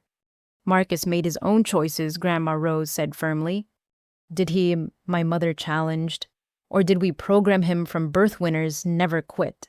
Second place is first loser. Emotions are weakness. We carved those lessons into his brain before he could walk. She turned to me suddenly. But you, somehow you resisted. How, Rita? How did you stay human in this house of horrors? I had Grandma Rose, I said simply, and I had memories of kindness before I understood cruelty. Memories, my mother repeated bitterly. I have memories too. Memories of James holding you for the first time. The way he cried with joy, said you were proof that love could create miracles. And then you let his killer raise me, I said, anger finally breaking through numbness. I was 23, she screamed, pregnant, terrified, with parents threatening disownment and a husband threatening worse. What was I supposed to do? Tell the truth, Grandma Rose said simply. Trust that someone would help you. Like you helped my mother shot back. You knew Thomas was a monster, knew what this family was, but you stayed silent too, hiding behind your fortune while we all rotted. I documented everything Rose said defensively. Documentation doesn't save souls, my mother cried. It just provides evidence for the aftermath. We needed intervention, not record keeping. She had a point twisted as her logic was. Everyone in this room had chosen self-preservation over intervention at some point. The pregnancy, I said, suddenly remembering something. You said you were pregnant with Marcus when James died, but the timeline. My mother's face went white. Oh, God. Caroline, my father's voice was deadly quiet. What did you do? I lied, she whispered. Marcus was born 11 months after James died. I was already pregnant when I broke up with him. The math was simple and devastating. Marcus is James's son too, I said, understanding flooding through me. No, my father roared, lunging forward. Security intercepted him. That's impossible. The tests proved he was mine. I paid the lab to fake the results, my mother admitted. I couldn't have Thomas know. He already hated Rita for being James's. If he knew Marcus was too... Both children, Grandma Rose said slowly. Both James Richardson's children. And you let them destroy each other. I didn't know Marcus would become this, my mother defended. I thought if Thomas believed Marcus was his, he'd be safe, protected. I never imagined that he'd become a monster trying to kill his own sister, Patricia, finished. The full horror of it settled over everyone. Marcus and I were full siblings, both children of a humanitarian hero raised to hate each other by the man who'd murdered our father. Does Marcus know I asked? No, my mother said. I never told anyone. Carried that secret for 28 years. So his hatred of me, I said slowly, his rage at my existence was really hatred of himself, the part of himself that was like our father. James's children trying to destroy each other, Grandma Rose said sadly, while his killer watched and encouraged it. Shakespeare couldn't write tragedy this dark. My mother had collapsed completely now, sobbing on the floor in her ruined designer dress. I destroyed everything, both of James's children, his legacy, his love, all for money I never even enjoyed. The Costa Rica fund, Daniel said, practical, even in the face of melodrama. We'll need those account numbers. Robert changed them, she wailed. Locked me out this morning. 20 years of theft and I can't access a penny. Good, Patricia said coldly. Stolen money bringing no joy seems like poetic justice. I have nothing left, my mother sobbed. My husband's a killer. My son's a killer. My daughter hates me. My lover abandoned me. My health is failing from decades of self-medication. Self-medication? Daniel asked. She laughed brokenly. You think I only drugged Rita? I've been taking pills for 20 years. Anxiety, depression, guilt. Mixed with alcohol daily. I'm surprised my liver still functions. It might not for long, Grandma Rose observed. You look terrible, Caroline. I feel worse, my mother admitted. But what does it matter, prison or illness? I'm dying either way. She looked at me one last time. I loved your father, loved him more than life. And that love destroyed everything it touched, including you. No, I said firmly. Your cowardice destroyed things. Love doesn't destroy, fear does, and you chose fear every single time. You're right, she whispered. Little Hope Richardson telling truths I've hidden from for decades. Your father would be so proud. Our father, I corrected. Marcus is James's son too. Whatever else he became, he started as our father's child. A child I let Thomas corrupt, she said, while feeding you poison and watching your spirit break. Mother of the Year, aren't I? As federal agents moved in to formally arrest her, my mother made one last revelation. The safety deposit box in Geneva, she said to me. James left letters for both his children. He suspected I was pregnant with Marcus, hoped I'd tell the truth eventually. How do you know? I asked. Because I read them, she admitted. 20 years ago, then put them back sealed. My last gift to you both, your father's words waiting all this time. She looked at the FBI agents. I'm ready. Book me for theft, fraud, conspiracy, poisoning, whatever you have. Just let me say goodbye to my daughter first." She reached toward me, hands trembling. Part of me wanted to recoil, but a larger part recognized a broken woman who'd lost herself in a web of lies decades ago. "I'm sorry," she whispered as I let her embrace me, "for all of it. Every pill, every theft, every moment of cruelty. You deserved so much better." "We all did," I said softly, "even you." As they led her away, she called back one last time. "Tell Marcus the truth about his father. He deserves to know James was his too. Maybe it will help him find what humanity he has left." The ballroom felt emptier with her gone, another family member headed for booking and eventual trial. But her revelations had recontextualized everything. Marcus and I weren't half-siblings torn apart by favoritism. We were full siblings, children of the same good man, destroyed by the evil one who'd claimed to be our father. "This changes everything," I said to no one in particular. "No," Grandma Rose corrected. "It explains everything, but the crimes remain the same, as does your path forward." She was right. Whether Marcus was my half-brother or full brother, he'd tried to kill me repeatedly. Whether my mother was trapped or complicit, she'd poisoned me for decades. Biology didn't excuse behavior, but understanding it might eventually lead to healing. If any of us survived the aftermath of this catastrophic night, the arrest had been proceeding steadily with my mother now in custody and various relatives being processed by federal agents. The grand ballroom looked more like a crime scene than a celebration venue, with evidence markers and documentation stations replacing the elegant party decor.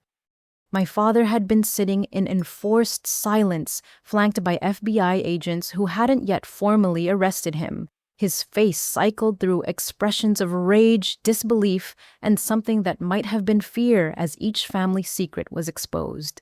Now, as sirens wailed outside and more law enforcement arrived, he finally broke his silence. "Enough," he said, his voice carrying the authority of decades of boardroom dominance. "If we're confessing sins tonight, let me add the worst of all." Daniel immediately focused his attention and recording devices on my father. "Mr. Whitfield, you have the right to remain silent." "I waive that right," my father interrupted. "My family's already destroyed. My legacy is in ruins. I might as well ensure the destruction is complete." He stood straightening his tie with habitual precision. Even facing life in prison, Thomas Whitfield couldn't abandon the appearance of control. "Yes, I hired mercenaries to kill James Richardson," he announced to the room, "but not for the reasons you think." "You admitted jealousy earlier," Grandma Rose said coldly. "Jealousy." My father laughed bitterly. "I was never jealous of James. I pitied him. A brilliant man wasting his talents on the poor and desperate. He could have been rich, powerful, influential. Instead, he chose to die in some forgotten corner of Afghanistan. He chose to help people," I said. "He chose weakness," my father corrected. "But his weakness wasn't my concern. His knowledge was." "What knowledge?" Daniel asked. My father walked to the windows overlooking the city agents, shadowing his every move. 28 years ago, I was building my empire. Construction, real estate, finance. Every deal requiring more capital, more leverage, more compromise. "More crime, you mean?" Patricia observed. "Yes," my father agreed simply, "more crime. But one crime in particular would have destroyed everything if exposed." He turned back to face us. "I killed James Richardson, not because he loved Caroline, but because he discovered what happened to the Pearson family." "Who were the Pearsons?" someone asked. "Activists," my father said. "Environmental activists who opposed my first major development, a shopping complex built on wetlands. They had evidence of forged environmental assessments, bribed officials, threatened scientists." "So you had them killed," Daniel stated, rather than asked. "A family of 5, my father confirmed. Parents and 3 children, made to look like a car accident on their way to file an injunction." The room absorbed this new horror. My father wasn't just a killer, but a mass murderer who'd eliminated an entire family. The youngest was 4, he added, as if compelled to confess every detail. Same age as Marcus. I remember thinking how unfortunate it was collateral damage. Children, Grandma Rose said with disgust. You murdered children. I murdered obstacles, my father corrected. Their age was irrelevant to their impact on my plans. How does James factor in Daniel Prest? He treated one of the children, my father explained. The middle child survived the initial crash, was brought to the hospital where James worked. The boy lived for 3 days. He paused, lost in memory. James was brilliant, too brilliant. He recognized signs of tampering. Brake lines cut too cleanly, impact patterns inconsistent with accidental collision. He started investigating. He found evidence, I said, knowing where this was going. He found everything, my father confirmed. Connected the crash to my development project. Found witnesses who'd seen my men near the Pearson house. Even located the mechanic I'd hired to sabotage their car. So, you had him killed before he could report it, Daniel concluded. I tried other methods. First, my father said, showing the calculated nature of his evil. Bribes he wouldn't take. Threats he ignored, even tried to have him deported, but his humanitarian credentials were too strong. Then Caroline told you he was going to Afghanistan, Grandma Rose guessed. She mentioned it during one of our fights, my father confirmed. Said her lover was leaving to save lives while her husband destroyed them. It was perfect timing. He pulled out his phone, scrolling through old files. I kept everything. Some twisted need for documentation, I suppose. Inherited that from you, Mother. The file he showed contained correspondence with a private military company, discussions of rates methods, plausible scenarios, cold negotiations for a man's death. They suggested making it look like terrorism, my father continued. Said a targeted killing would be suspicious, but a broader attack would provide cover. So they killed the other doctors, too, I said, nausea rising. 3 others, my father confirmed. Dr. Sarah Chen, pediatric surgeon, Dr. Michael Roberts, internist, Dr. Fatima Al-Rashid, obstetrician, all humanitarian heroes like your father. He recited their names like items on a ledger, showing no emotion for the additional lives lost. But here's the part that haunts me, he said, and for the first time tonight showed what might have been genuine emotion. Your father knew it was coming. What I leaned forward despite myself. My father pulled up another document, an email from James to a colleague dated 2 days before his death. If something happens to me, I read aloud, know that Thomas Whitfield is responsible. He's killed before and will kill again to protect his empire. The evidence is with my lawyer in Geneva. Don't let him win. He knew, I repeated, stunned. He knew you were going to kill him. He knew and went anyway, my father said, with something like respect. Said in another email that the clinic needed him, that he wouldn't let fear stop him from helping people. He died a hero, Grandma Rose said firmly.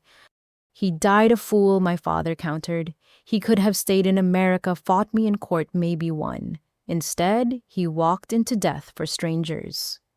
That's the difference between you, I said. He valued others' lives. You only value your own. I valued my empire, my father corrected, which brings us to the present destruction. He gestured around the room. 40 years of building, and in one night it all collapses. Rather poetic considering how many buildings I've collapsed myself. The Pearson family, Daniel said, returning to the original crime. Where are they buried? Officially, Riverside Cemetery, my father replied. Unofficially, the Shopping Complex Foundation. I had their bodies moved after the official burial. Seemed fitting they should remain part of the development they tried to stop. Even hardened FBI agents looked sick. Building a shopping center over the bodies of murdered children transcended ordinary evil. Marcus knows, my father added suddenly, about the Pearsons. Told him when he turned 21, called it the family's founding sacrifice. You told your son you built the family fortune on murdered children? Patricia asked, horrified. I told him success required absolute commitment, my father said, that the Pearsons died because they stood between us and greatness. He understood, said he'd have done the same. Of course he did, I said bitterly. You'd already destroyed his soul by then. I shaped him into a successor, my father corrected. Someone strong enough to maintain what I built. Someone sick enough to poison his grandmother and try to kill his sister. Grandma Rose countered. Unintended consequences, my father admitted. I wanted him ruthless, not psychotic, but the line between them proved thinner than expected. There is no line, Patricia said firmly. Ruthlessness is just psychopathy dressed in a business suit. My father shrugged. Perhaps, but it built this fortune everyone's so eager to inherit. Built on blood, I said. The Pearsons, my father the construction workers, Mrs. Chen. How many people died for your empire?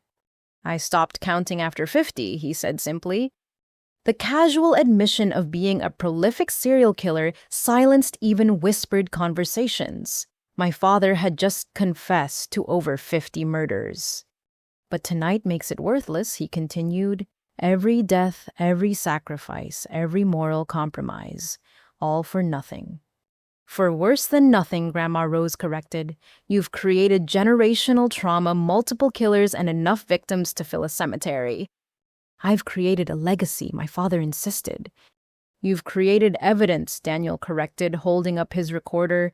Detailed confessions to multiple murders, conspiracy, and crimes we're still cataloging. Then catalog this too, my father said, pulling out one final document, the judge who's been protecting us, Judge Harrison. He's been on my payroll for 30 years. Every favorable ruling, every dismissed charge, every sealed record. You're burning everyone someone observed. Why not, my father asked. If House Whitfield falls, let the whole corrupt structure collapse with it. He began listing names. Judges, politicians, police commissioners, business leaders. Each one bought blackmailed or threatened into compliance. His memory for criminal detail proved encyclopedic. Commissioner Bradley killed his wife, he noted casually. I helped cover it up in exchange for protection. Senator Williams has a trafficking problem. I provide the ships. Mayor Chen skims city contracts. I get the excess. Each revelation was another count of conspiracy, another web of corruption exposed. Daniel's team could barely keep up with the confessions. But here's the beauty, my father said, warming to his theme of destruction. They all have evidence on each other. Start arresting and watch them turn like dominoes. 50 years of networked crime all unraveling from tonight. You seem pleased, Grandma Rose observed.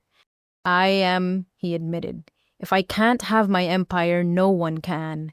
Let it all burn. Let every secret surface. Let the whole city see how power really works.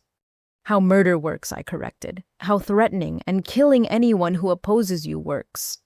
Same thing, my father said dismissively. Power is just murder with better PR. No, I said firmly. My biological father had power. Real power. The power to heal, to inspire, to change lives for the better. You have nothing but fear dressed as authority. Your biological father is dead, he reminded me coldly, while I shaped the world for 40 years. Shaped it into something ugly, Patricia said. Something that needed tonight's cleansing fire. My father smiled, and it was perhaps the most genuine expression I'd ever seen on his face. You know what, you're right. I did create something ugly. But God, what a magnificent ugliness it was.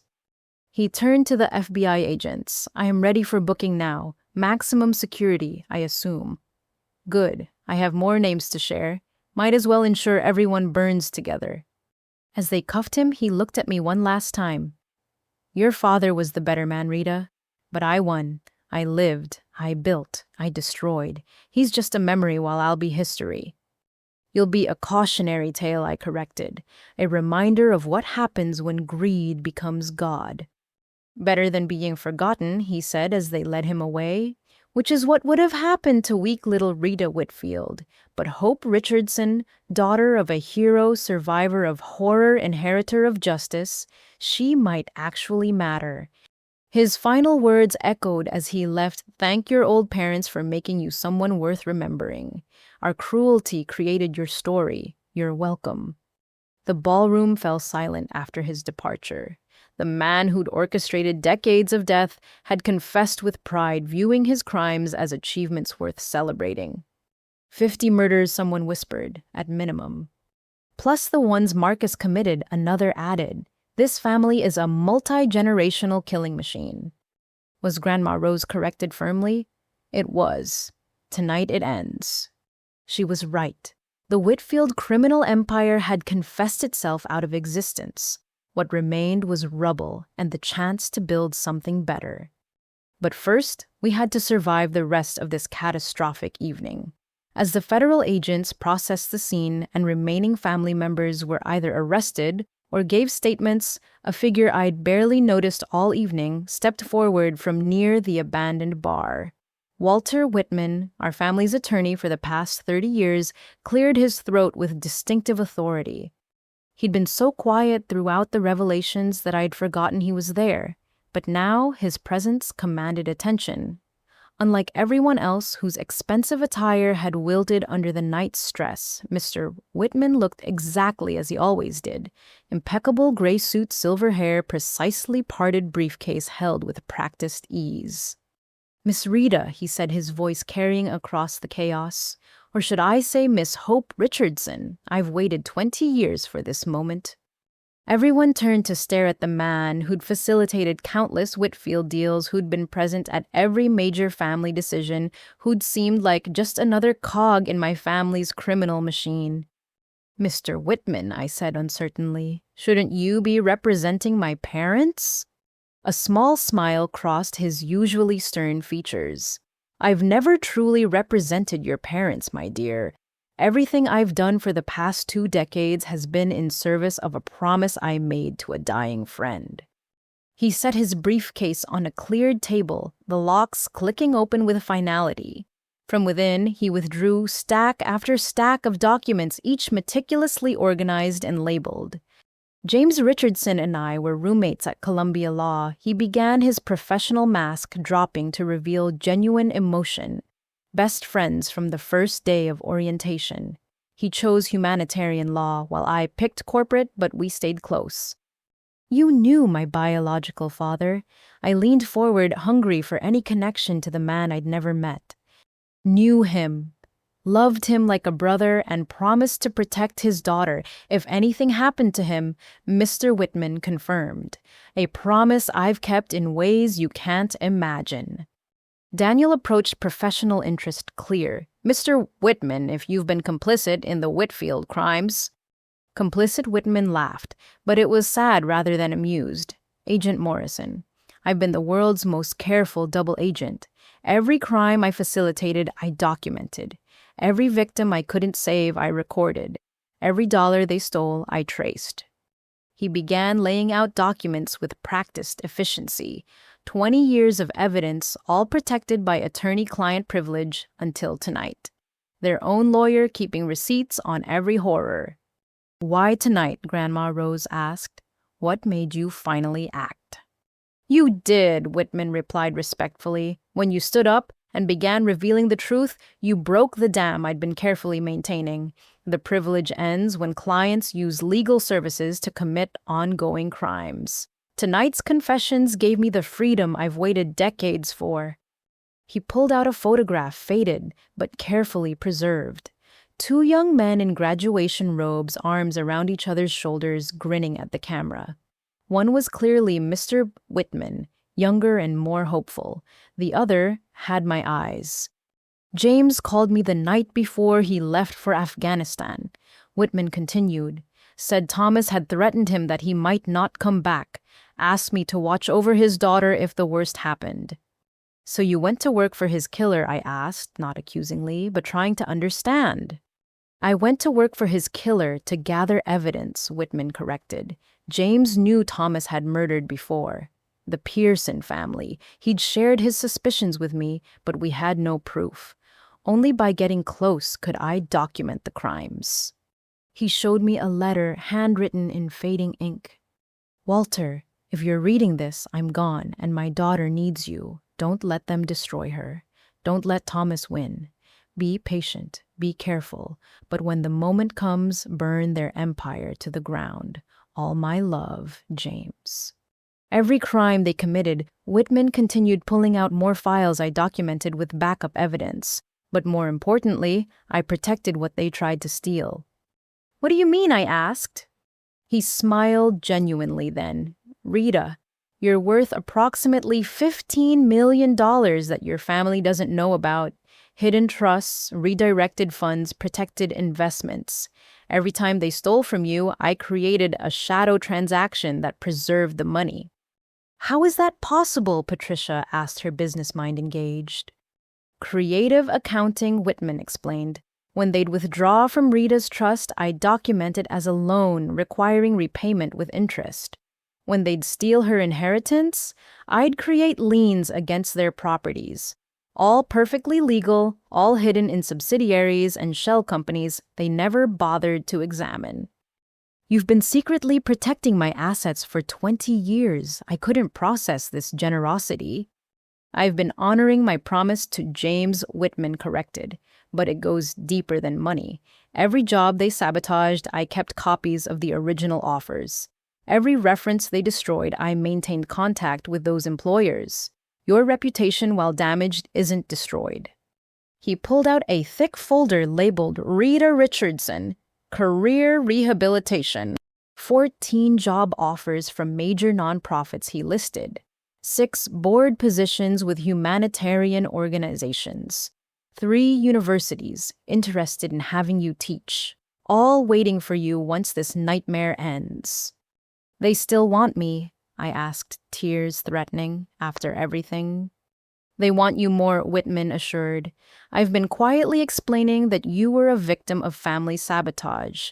Your story of survival while maintaining compassion, that's exactly what these organizations need. Jennifer spoke up, but surely they'd have suspected your involvement in the crimes. You facilitated everything.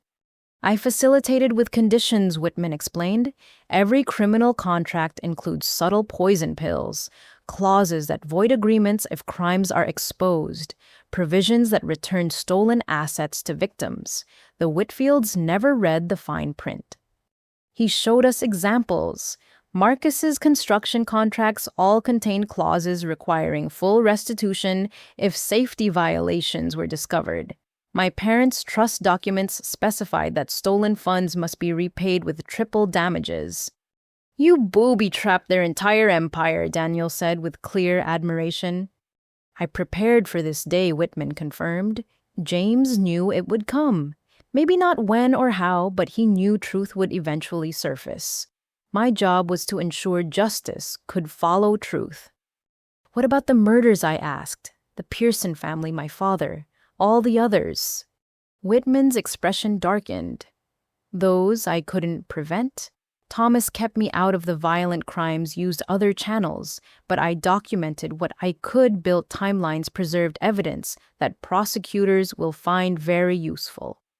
He handed Daniel a drive. Every email, every communication, every financial transaction for 20 years.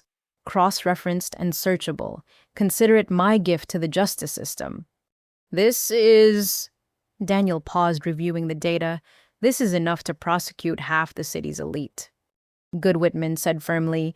James would want the corruption exposed completely. He believed sunlight was the best disinfectant.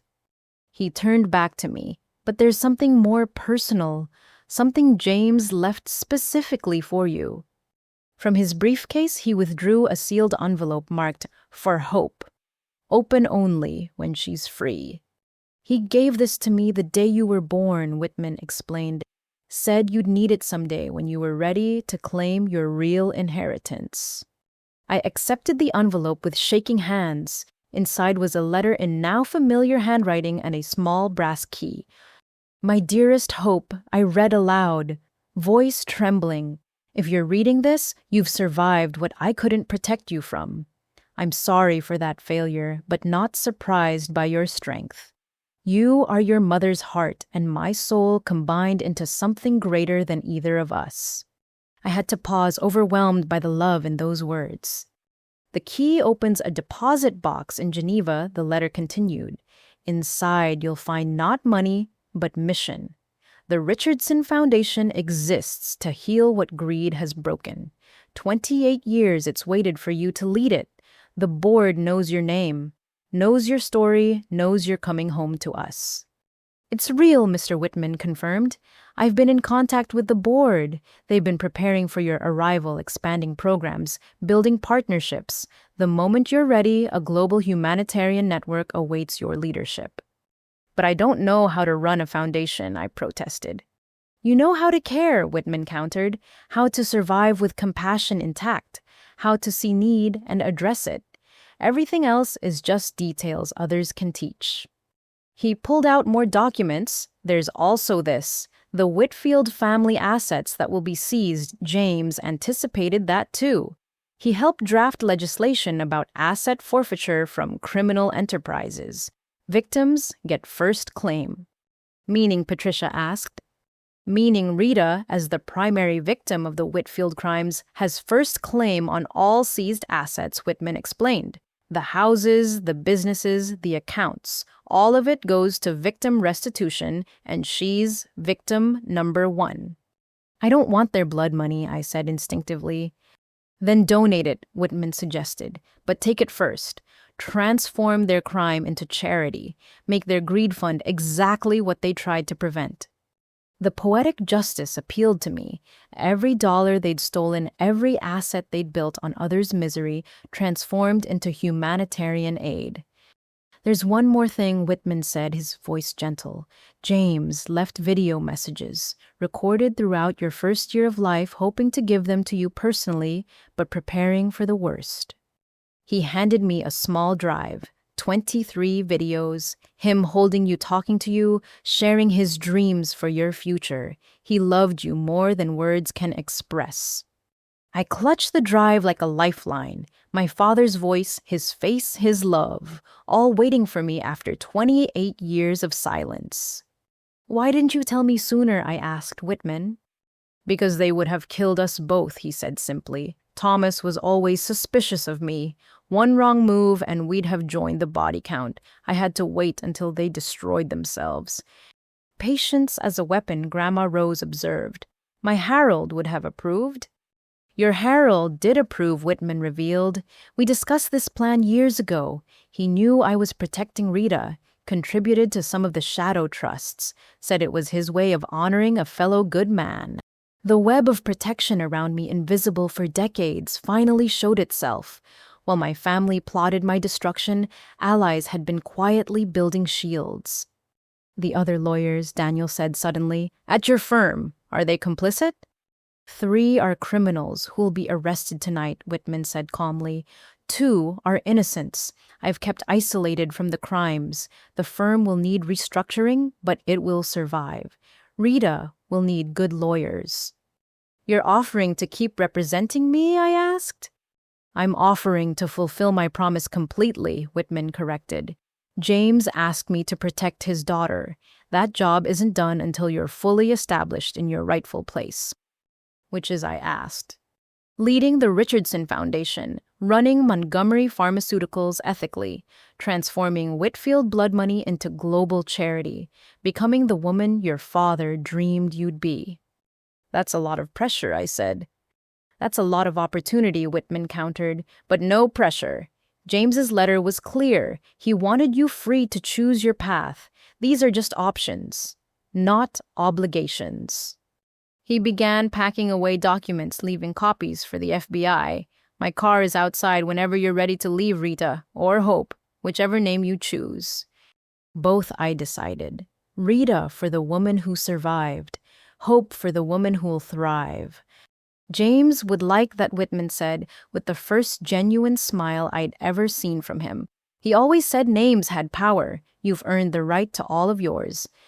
As chaos continued around us, arrests, evidence gathering, the complete dismantling of the Whitfield empire, I stood with Mr. Whitman's revelations changing everything I thought I knew. I hadn't been alone. Even in the darkest moments, my father's love had been working through his best friend, protecting what could be saved, preparing for eventual justice. "Thank you," I said simply, "for everything."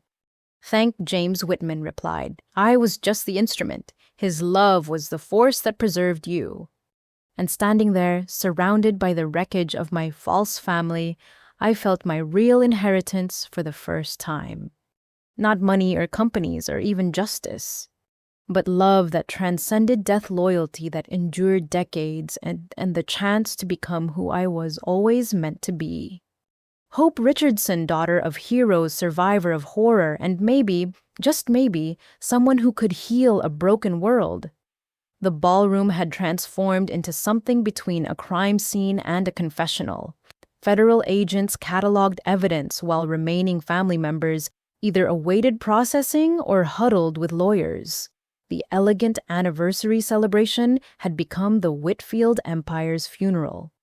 I stood in the center of it all, no longer the humiliated daughter, but something else entirely.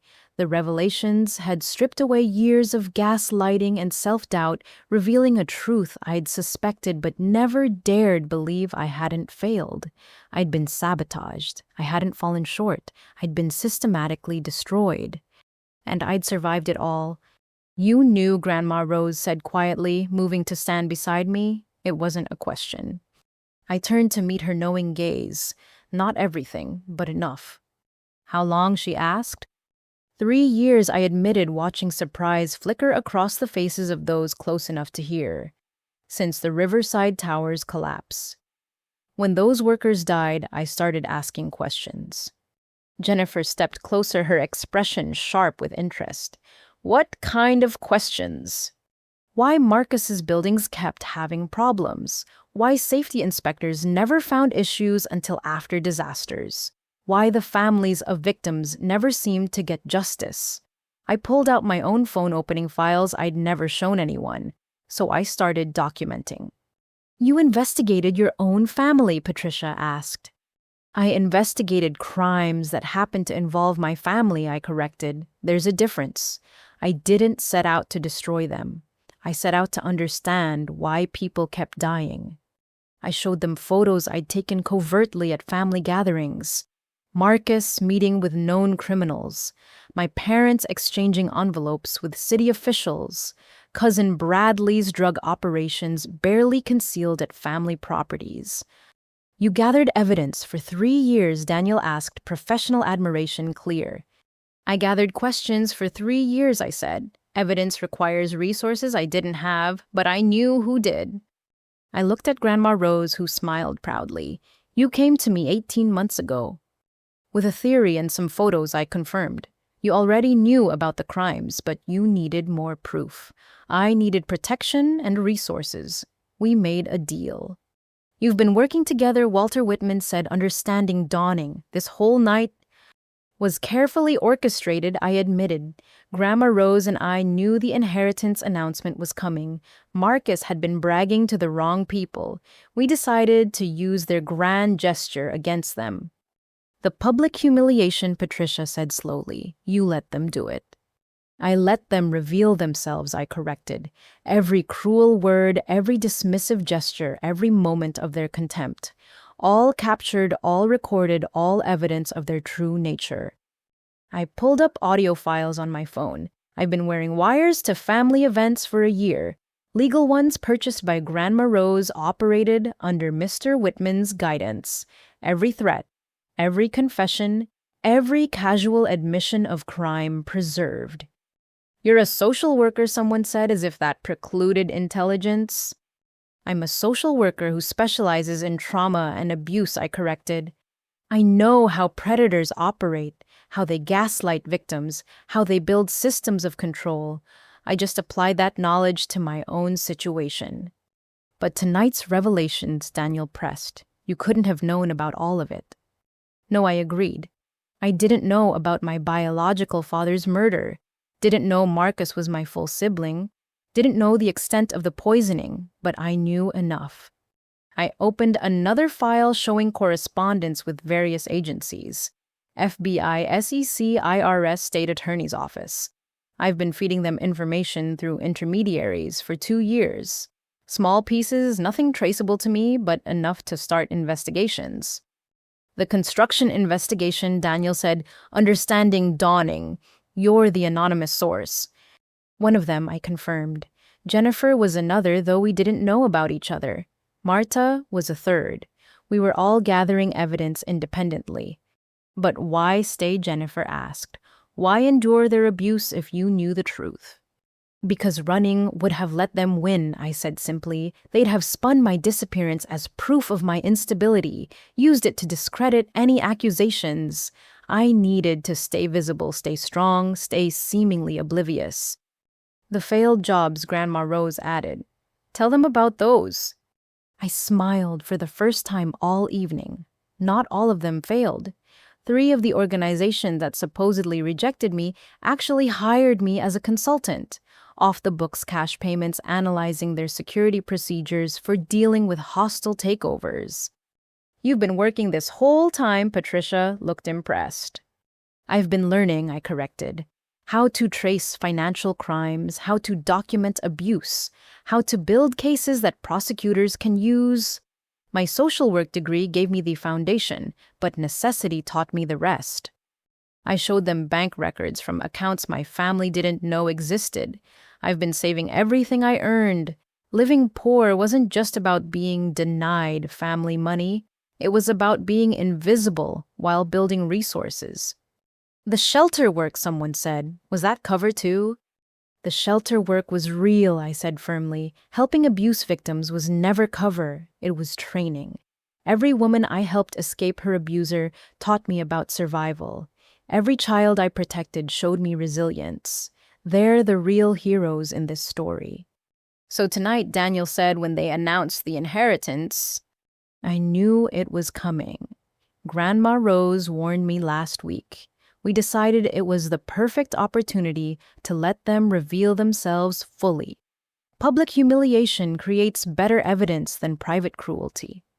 You sacrificed your dignity for evidence, someone asked. I traded temporary humiliation for permanent justice, I corrected, worth every second of pain. I pulled out a small recorder from my purse. This captured everything from my perspective. The FBI has admissible recordings, but I wanted my own copy for the victims who'll need to hear that justice is possible. When did you suspect Marcus was trying to kill you? Patricia asked. When I survived too many accidents, I admitted. Food poisoning at family dinners, car problems after family meetings, the apartment fire. Once is chance, twice is coincidence, 3 times is enemy action. So you started taking precautions, Grandma Rose said. I started documenting everything. Every meal, every interaction, every accident. Built patterns that pointed to deliberate action. Shared them with authorities who were already investigating. But you kept coming to family events, my mother had said before her arrest. Kept giving us opportunities. I kept gathering evidence, I corrected. Every event was a chance to document more crimes. Why do you think I always volunteered to help with planning access to guest lists, vendor contracts, financial records? I showed them photos of documents I'd copied during party preparations. Shell company invoices, suspicious transactions, connections between family businesses and criminal enterprises. You've been building your own case, Walter Whitman said with clear admiration, parallel to mine. Parallel to everyone's, I confirmed. We all saw pieces of the truth. Tonight brought those pieces together. The grandmother knew all along Marcus had accused before his arrest, and he'd been right partially. I knew they were stealing, Grandma Rose confirmed. Knew they favored Marcus. Suspected violence, but couldn't prove it. Rita brought me proof. Together, we built the trap they walked into tonight. So this was all planned, someone asked. This was all prepared for, I corrected. We couldn't plan their confessions. Couldn't orchestrate Jennifer's revelations or Patricia's conscience. But we could create circumstances where truth would be rewarded and lies would be exposed. My announcement about the will, Patricia said. You expected that. I hoped for it, I admitted. You've been withdrawing from family events, showing disgust at their behavior. Grandma Rose and I discussed the possibility you might act if pushed. You profiled me, Patricia said, but she sounded impressed rather than offended. I observed everyone I said, looked for potential allies, identified likely betrayers noted who showed signs of conscience. Social work training is surprisingly applicable to criminal investigations. So what happens now, someone asked. You've won. They're all going to prison. You're inheriting multiple fortunes. What's next? Justice, I said simply. Not revenge, but justice. Every victim of their crimes deserves restitution. Every family destroyed needs support. Every worker killed requires acknowledgement. I looked around the room at the remnants of my family. The Whitfield empire ends tonight. What rises from it will be something completely different. Something James Richardson would have been proud of. You're going to give it all away, someone said. I'm going to transform it, I corrected. Blood money becomes healing funds. Criminal enterprises become legitimate charities. Every dollar they stole gets returned tenfold to communities they damaged. That's billions of dollars, Patricia observed. That's thousands of lives improved, I countered. Maybe millions if we do it right. The Richardson Foundation partnering with Montgomery Pharmaceuticals and whatever legitimate businesses can be salvaged. A global network for good instead of greed. You're 28 years old, someone protested. You can't possibly manage all of that. I'm 28 years old, and I survived the systematic destruction of my life while maintaining my sanity and compassion, I replied. I think I can figure out charitable foundations with help from good people. Besides, Grandma Rose added she won't be alone. The board members James selected have been preparing for this. Experts in international development, humanitarian aid, sustainable growth. They've been holding Rita's place for almost 3 decades. My place, I said, still adjusting to the idea as Hope Richardson, not Rita Whitfield. You can be both, Mr. Whitman suggested. Rita Whitfield, who survived, Hope Richardson, who thrives. Both names have power. He was right. I'd earned my survival name through years of endurance. Now I could claim my birth name through action. The media will go crazy, someone observed. This story has everything. Murder, theft, family drama, secret identities. Good, I said. Let them tell it. Let every abused child know that survival is possible. Let every victim of family violence see that justice can come. Let everyone who's been gaslighted understand they're not crazy. You'll become a symbol, Patricia warned. I already am, I said, gesturing around the room. The failed daughter who wasn't failing. The weak sister who outlasted the strong brother, the discarded child who inherited everything, might as well use that symbolism for good. I moved to the center of the room, addressing everyone still present. Anyone who wants to be part of rebuilding instead of destruction is welcome to join. Past crimes can be atoned for through future service, but the price is truth. Complete, documented truth. Some of us have our own crimes to confess, someone said quietly. Then confess them, I said. To authorities, to victims, to whoever needs to hear. Take responsibility and make amends. That's the only way forward. You're offering redemption, they asked. I'm offering the chance to earn redemption, I corrected. Through work sacrifice and genuine change, the same chance I'm taking for myself. Because that was the truth. I might have survived their abuse, but I'd also been shaped by it.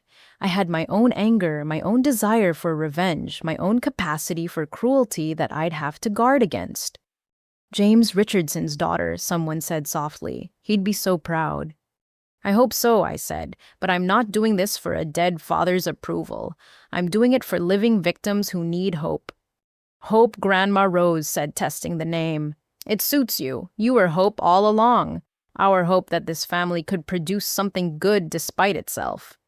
As the night wore on and the last arrests were made, I stood in the ballroom where I'd been publicly humiliated just hours before. everything had changed. The family that tried to destroy me had destroyed itself instead. The inheritance they denied me had multiplied beyond their wildest greed. But most importantly, the truth was finally free. No more lies, no more gaslighting, no more questioning my own sanity. I knew who I was, where I came from, and where I was going. Hope Richardson ready to heal a broken world. 6 months had passed since the catastrophic anniversary party that destroyed the Whitfield empire and gave birth to something entirely different. I stood in the Swiss headquarters of the Richardson Foundation, looking out at Lake Geneva through windows my father had once gazed through, planning his next humanitarian mission. The building itself told a story. Not a gleaming corporate tower, but a converted hospital, its bones dedicated to healing. James Richardson had insisted the foundation operate from a place that understood suffering and recovery. Now his daughter would continue that mission from the same rooms where he'd dreamed of changing the world. "The board will see you now," Ms. Richardson, my assistant, informed me in accented English. I'd kept my promise to use both names. Rita Whitfield appeared on legal documents involving the dismantling of my adoptive family's criminal enterprise. Hope Richardson signed the humanitarian initiatives and partnerships that would define our future. Two identities merged into one purpose. The boardroom held 12 people each, a giant in humanitarian work. They'd waited 28 years for James Richardson's daughter to claim her inheritance. Not the money, though at $500 million in assets, the foundation commanded serious resources, but the mission itself. Hope Dr. Elizabeth Miller, the board chair, stood to greet me. "We've reviewed your proposals. They're ambitious." "They need to be," I replied, taking my seat at the head of the table. "We're not just running a charity. We're trying to undo generations of damage." The proposals were indeed ambitious. Using the seized Whitfield assets, the settlement from Montgomery Pharmaceuticals, and the Foundation's existing resources, we planned to create a global network addressing everything my family had corrupted. The Construction Worker Safety Initiative alone will cost $50 million in the first year, a board member noted. $50 million to prevent another Riverside Towers, I countered. My brother built his empire on dead workers. We'll build ours on protecting them. The Pharmaceutical Access Program poses different challenges, another added. Getting medications to refugees and disaster zones isn't just about money. Which is why we've partnered with Patricia Montgomery, I explained. She's restructuring her entire company around humanitarian access. Profits fund research creates affordable treatments.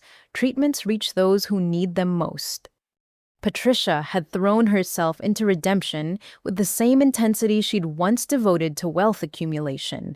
Montgomery Pharmaceuticals was becoming a case study in ethical capitalism, with Jennifer running the charitable division and ensuring no decision was made without considering human impact. "What about the shelter network?" Dr. Miller asked. 200 facilities globally within 3 years, I said, each one staffed by trauma-informed professionals. No one should have to survive family violence without support. The model came directly from my own experience. Shelters that understood gaslighting, financial abuse, systematic destruction of identity, safe spaces for people whose families had become their enemies. "The legal aid component is particularly interesting," someone observed. "Free representation for victims of family violence and financial abuse." Led by Marta Hernandez, I confirmed. Who better to run it than someone who spent 30 years documenting such crimes? Marta had evolved from our family's invisible housekeeper to a fierce advocate for justice. Her program had already helped dozens of domestic workers escape abusive situations, armed with the same meticulous documentation skills she'd honed while recording our crimes. "The Memorial Fund for the Pearson family," another board member said softly. "That's a powerful statement." 5 scholarships annually for environmental activists, I explained.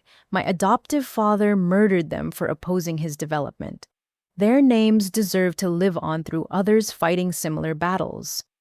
Every crime my family committed was being transformed into a corresponding act of healing. Murder victims became namesakes for life-saving programs. Stolen funds were returned with compound interest. Destroyed careers were rebuilt with enhanced support. The Marcus Whitfield Victims Fund has received over 300 applications, Dr. Miller noted. How do we verify legitimate claims? Daniel Morrison is leading that effort, I said. The FBI has comprehensive records of my brother's crimes. Each victim is verified, their damages assessed, and restitution provided without requiring lengthy legal battles. Daniel had transitioned from federal prosecutor to foundation advisor, using his investigative skills to ensure every person my family hurt received acknowledgement and compensation. His mother freed from her terrible bargain, with Marcus provided psychological support to victims struggling with trauma. Speaking of your brother, someone said carefully, his latest letter asks for forgiveness. I can't give, I finished. Marcus is serving life without parole. He's found religion, claims transformation, wants to make amends. Maybe it's genuine. Maybe it's manipulation. Either way, my forgiveness isn't the point. His victims deserve to heal on their own timeline. Learning Marcus was my full brother had complicated my feelings without changing my boundaries. We shared a father's DNA, but not his values. The brother who tried to destroy me for 28 years didn't get to demand instant absolution because we shared more blood than expected. Your parents' situation is different, Dr. Miller observed. My adoptive parents, I corrected gently. Thomas died in prison, heart attack during his 3rd week. Caroline is serving 25 years. She sends letters too. I read them but don't respond. Their words had power over me for too long. The letters were actually heartbreaking. My mother, I still thought of her that way despite everything, poured out her regrets on paper. How she'd loved James, failed me, created monsters, while trying to survive her own choices. But understanding didn't equal reconciliation. Some bridges once burned couldn't be rebuilt. The family members who've applied to work with the foundation, someone said, how do we handle that? Case by case, I replied. Cousin Sarah wants to atone for her sabotage by running our job placement program. Her betrayal gives her insight into how employers can be manipulated. If she's genuine about making amends, that knowledge could help victims recover careers. Several relatives had emerged from the wreckage genuinely transformed. Uncle George, dying of cancer, spent his remaining months documenting every crime he'd witnessed, creating an archive that helped prosecute dozens. Aunt Dorothy, who'd been kept away from that fateful party, offered her expertise in education to help establish schools in areas where my family's crimes had destroyed communities. Not everyone deserves redemption, I added, but everyone deserves the chance to earn it through genuine action. That's what this foundation offers, the opportunity to transform harm into healing. Your father would be proud, Dr. Miller said softly. Both of them in different ways, I replied. Thomas showed me what not to become. James gave me a vision of what was possible. Both lessons were necessary. A knock interrupted our discussion. My assistant entered with an urgent expression. Ms. Richardson, you have visitors. They say it's about the Riverside Towers Memorial. I excused myself, following her to the reception area. A small group waited. 2 women, 3 children, and an elderly man. I recognized them immediately from the photos in my files. Mrs. Santos, Mrs. Park, I said, approaching slowly. I'm so sorry for your loss. These were the widows of the workers killed in Marcus's building collapse. The children were fatherless because of my family's greed. I'd sent letters offered compensation, but this was our first meeting. We're not here for apologies, Mrs. Santos said, her English careful but clear. We're here to thank you. Thank me, I couldn't hide my confusion. Your husbands died because of my family. They died because of criminals, Mrs. Park corrected. You're making sure their deaths mean something. The safety laws, the memorial fund, the college scholarships for our children. You're giving them a legacy.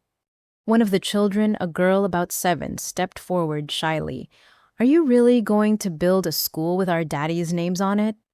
Yes, I promised, kneeling to meet her eyes. A school where people will learn to build safely, to protect workers, to make sure no other daddies die in preventable accidents. The Miguel Santos and David Park Institute for Construction Safety, the elderly man said. My son would have liked that. He always worried about the younger workers, tried to teach them to spot dangers. Then that's what the school will do, I said. Honor their memory by preventing future tragedies.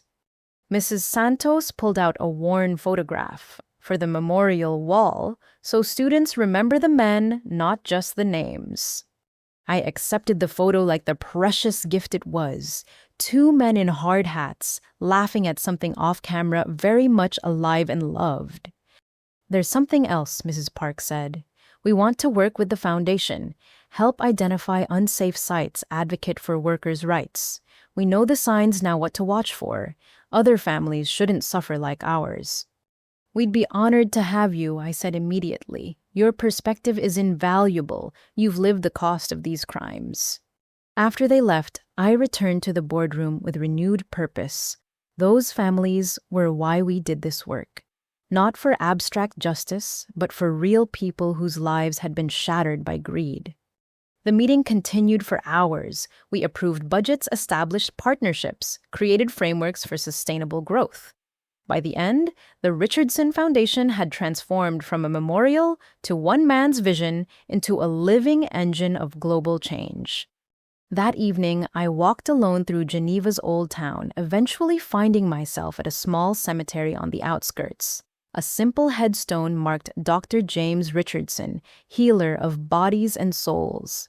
Someone had left fresh flowers. They always did. Even after 28 years, people remembered the doctor who died trying to help others. Now, his daughter would continue that work with resources he'd never imagined. I found your letters, I told the gravestone, pulling out the documents Uncle George had preserved, the ones for both your children. Marcus is reading his in prison. I hope they help him find whatever humanity remains. The letters to Marcus had been heartbreaking. James knew Caroline was pregnant, suspected the child was his, hoped someday to unite his children in purpose, if not presence. He couldn't have imagined how twisted that wish would become. But we're both your children, I continued, and maybe that's the real miracle, that you created life that survived, even in toxic soil. Marcus chose destruction, but he's still seeking redemption. I chose survival, and now I can offer healing. 2 sides of your legacy, still working toward resolution. My phone buzzed with messages. Jennifer reporting on the pharmaceutical partnerships. Patricia excited about a breakthrough in affordable insulin. Daniel confirming another successful prosecution. Mr. Whitman noting that victim restitution was ahead of schedule. The network of healing grew daily, built on the ruins of an empire of greed. The family that tried to destroy me gave me everything I needed to help others, I told my father's grave. Their cruelty taught me to recognize abuse. Their greed showed me the cost of corruption. Their hatred proved the power of persistence. I couldn't have become who you dreamed without first surviving who they were. The cemetery was peaceful as evening fell. Somewhere in New York, the Whitfield name was being removed from buildings, replaced with memorials to victims. Somewhere in Costa Rica, authorities were still searching for Robert Sterling and my mother's stolen millions.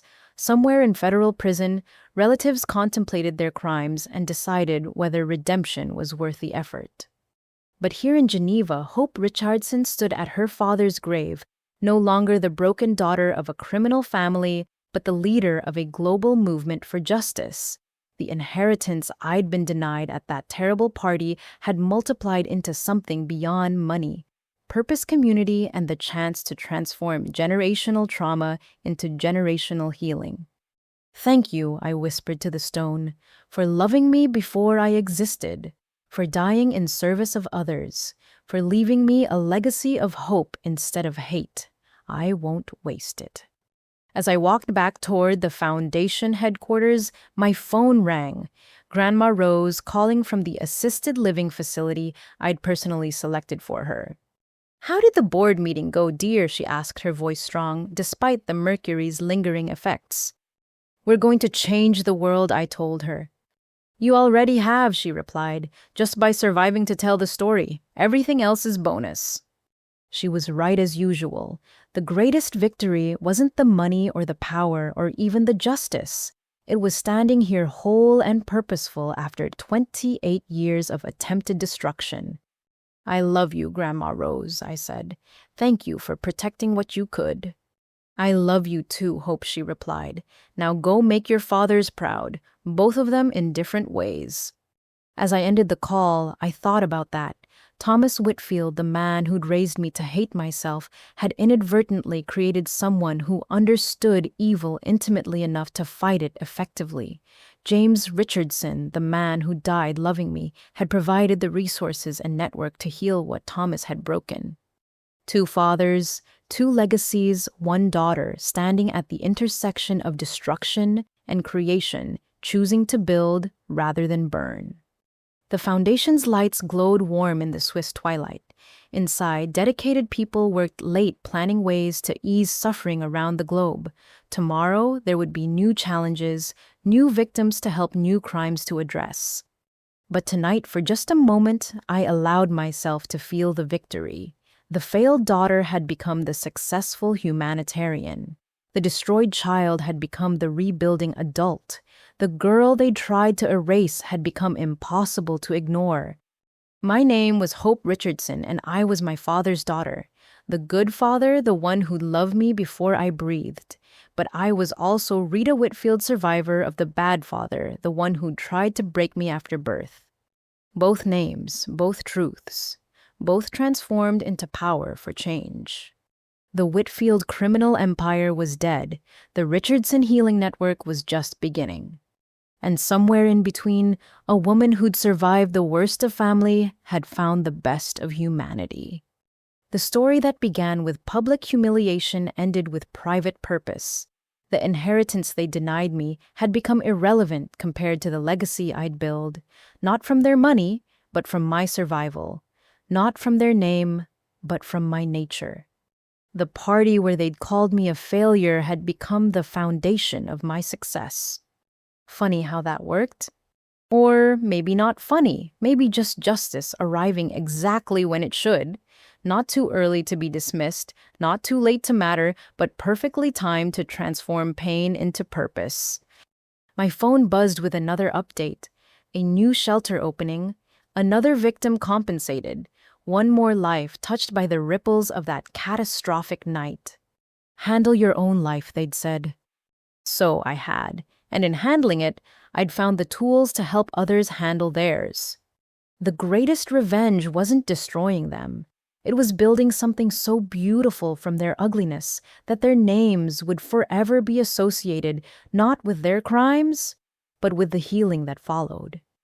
Hope Richardson walking into a future built on the ruins of the past, carrying both her names and all her truths, ready to change the world one survivor at a time. The end was just another beginning, and this time I was writing the story myself. Thank you for joining me on this incredible journey of survival, revelation, and ultimately triumph.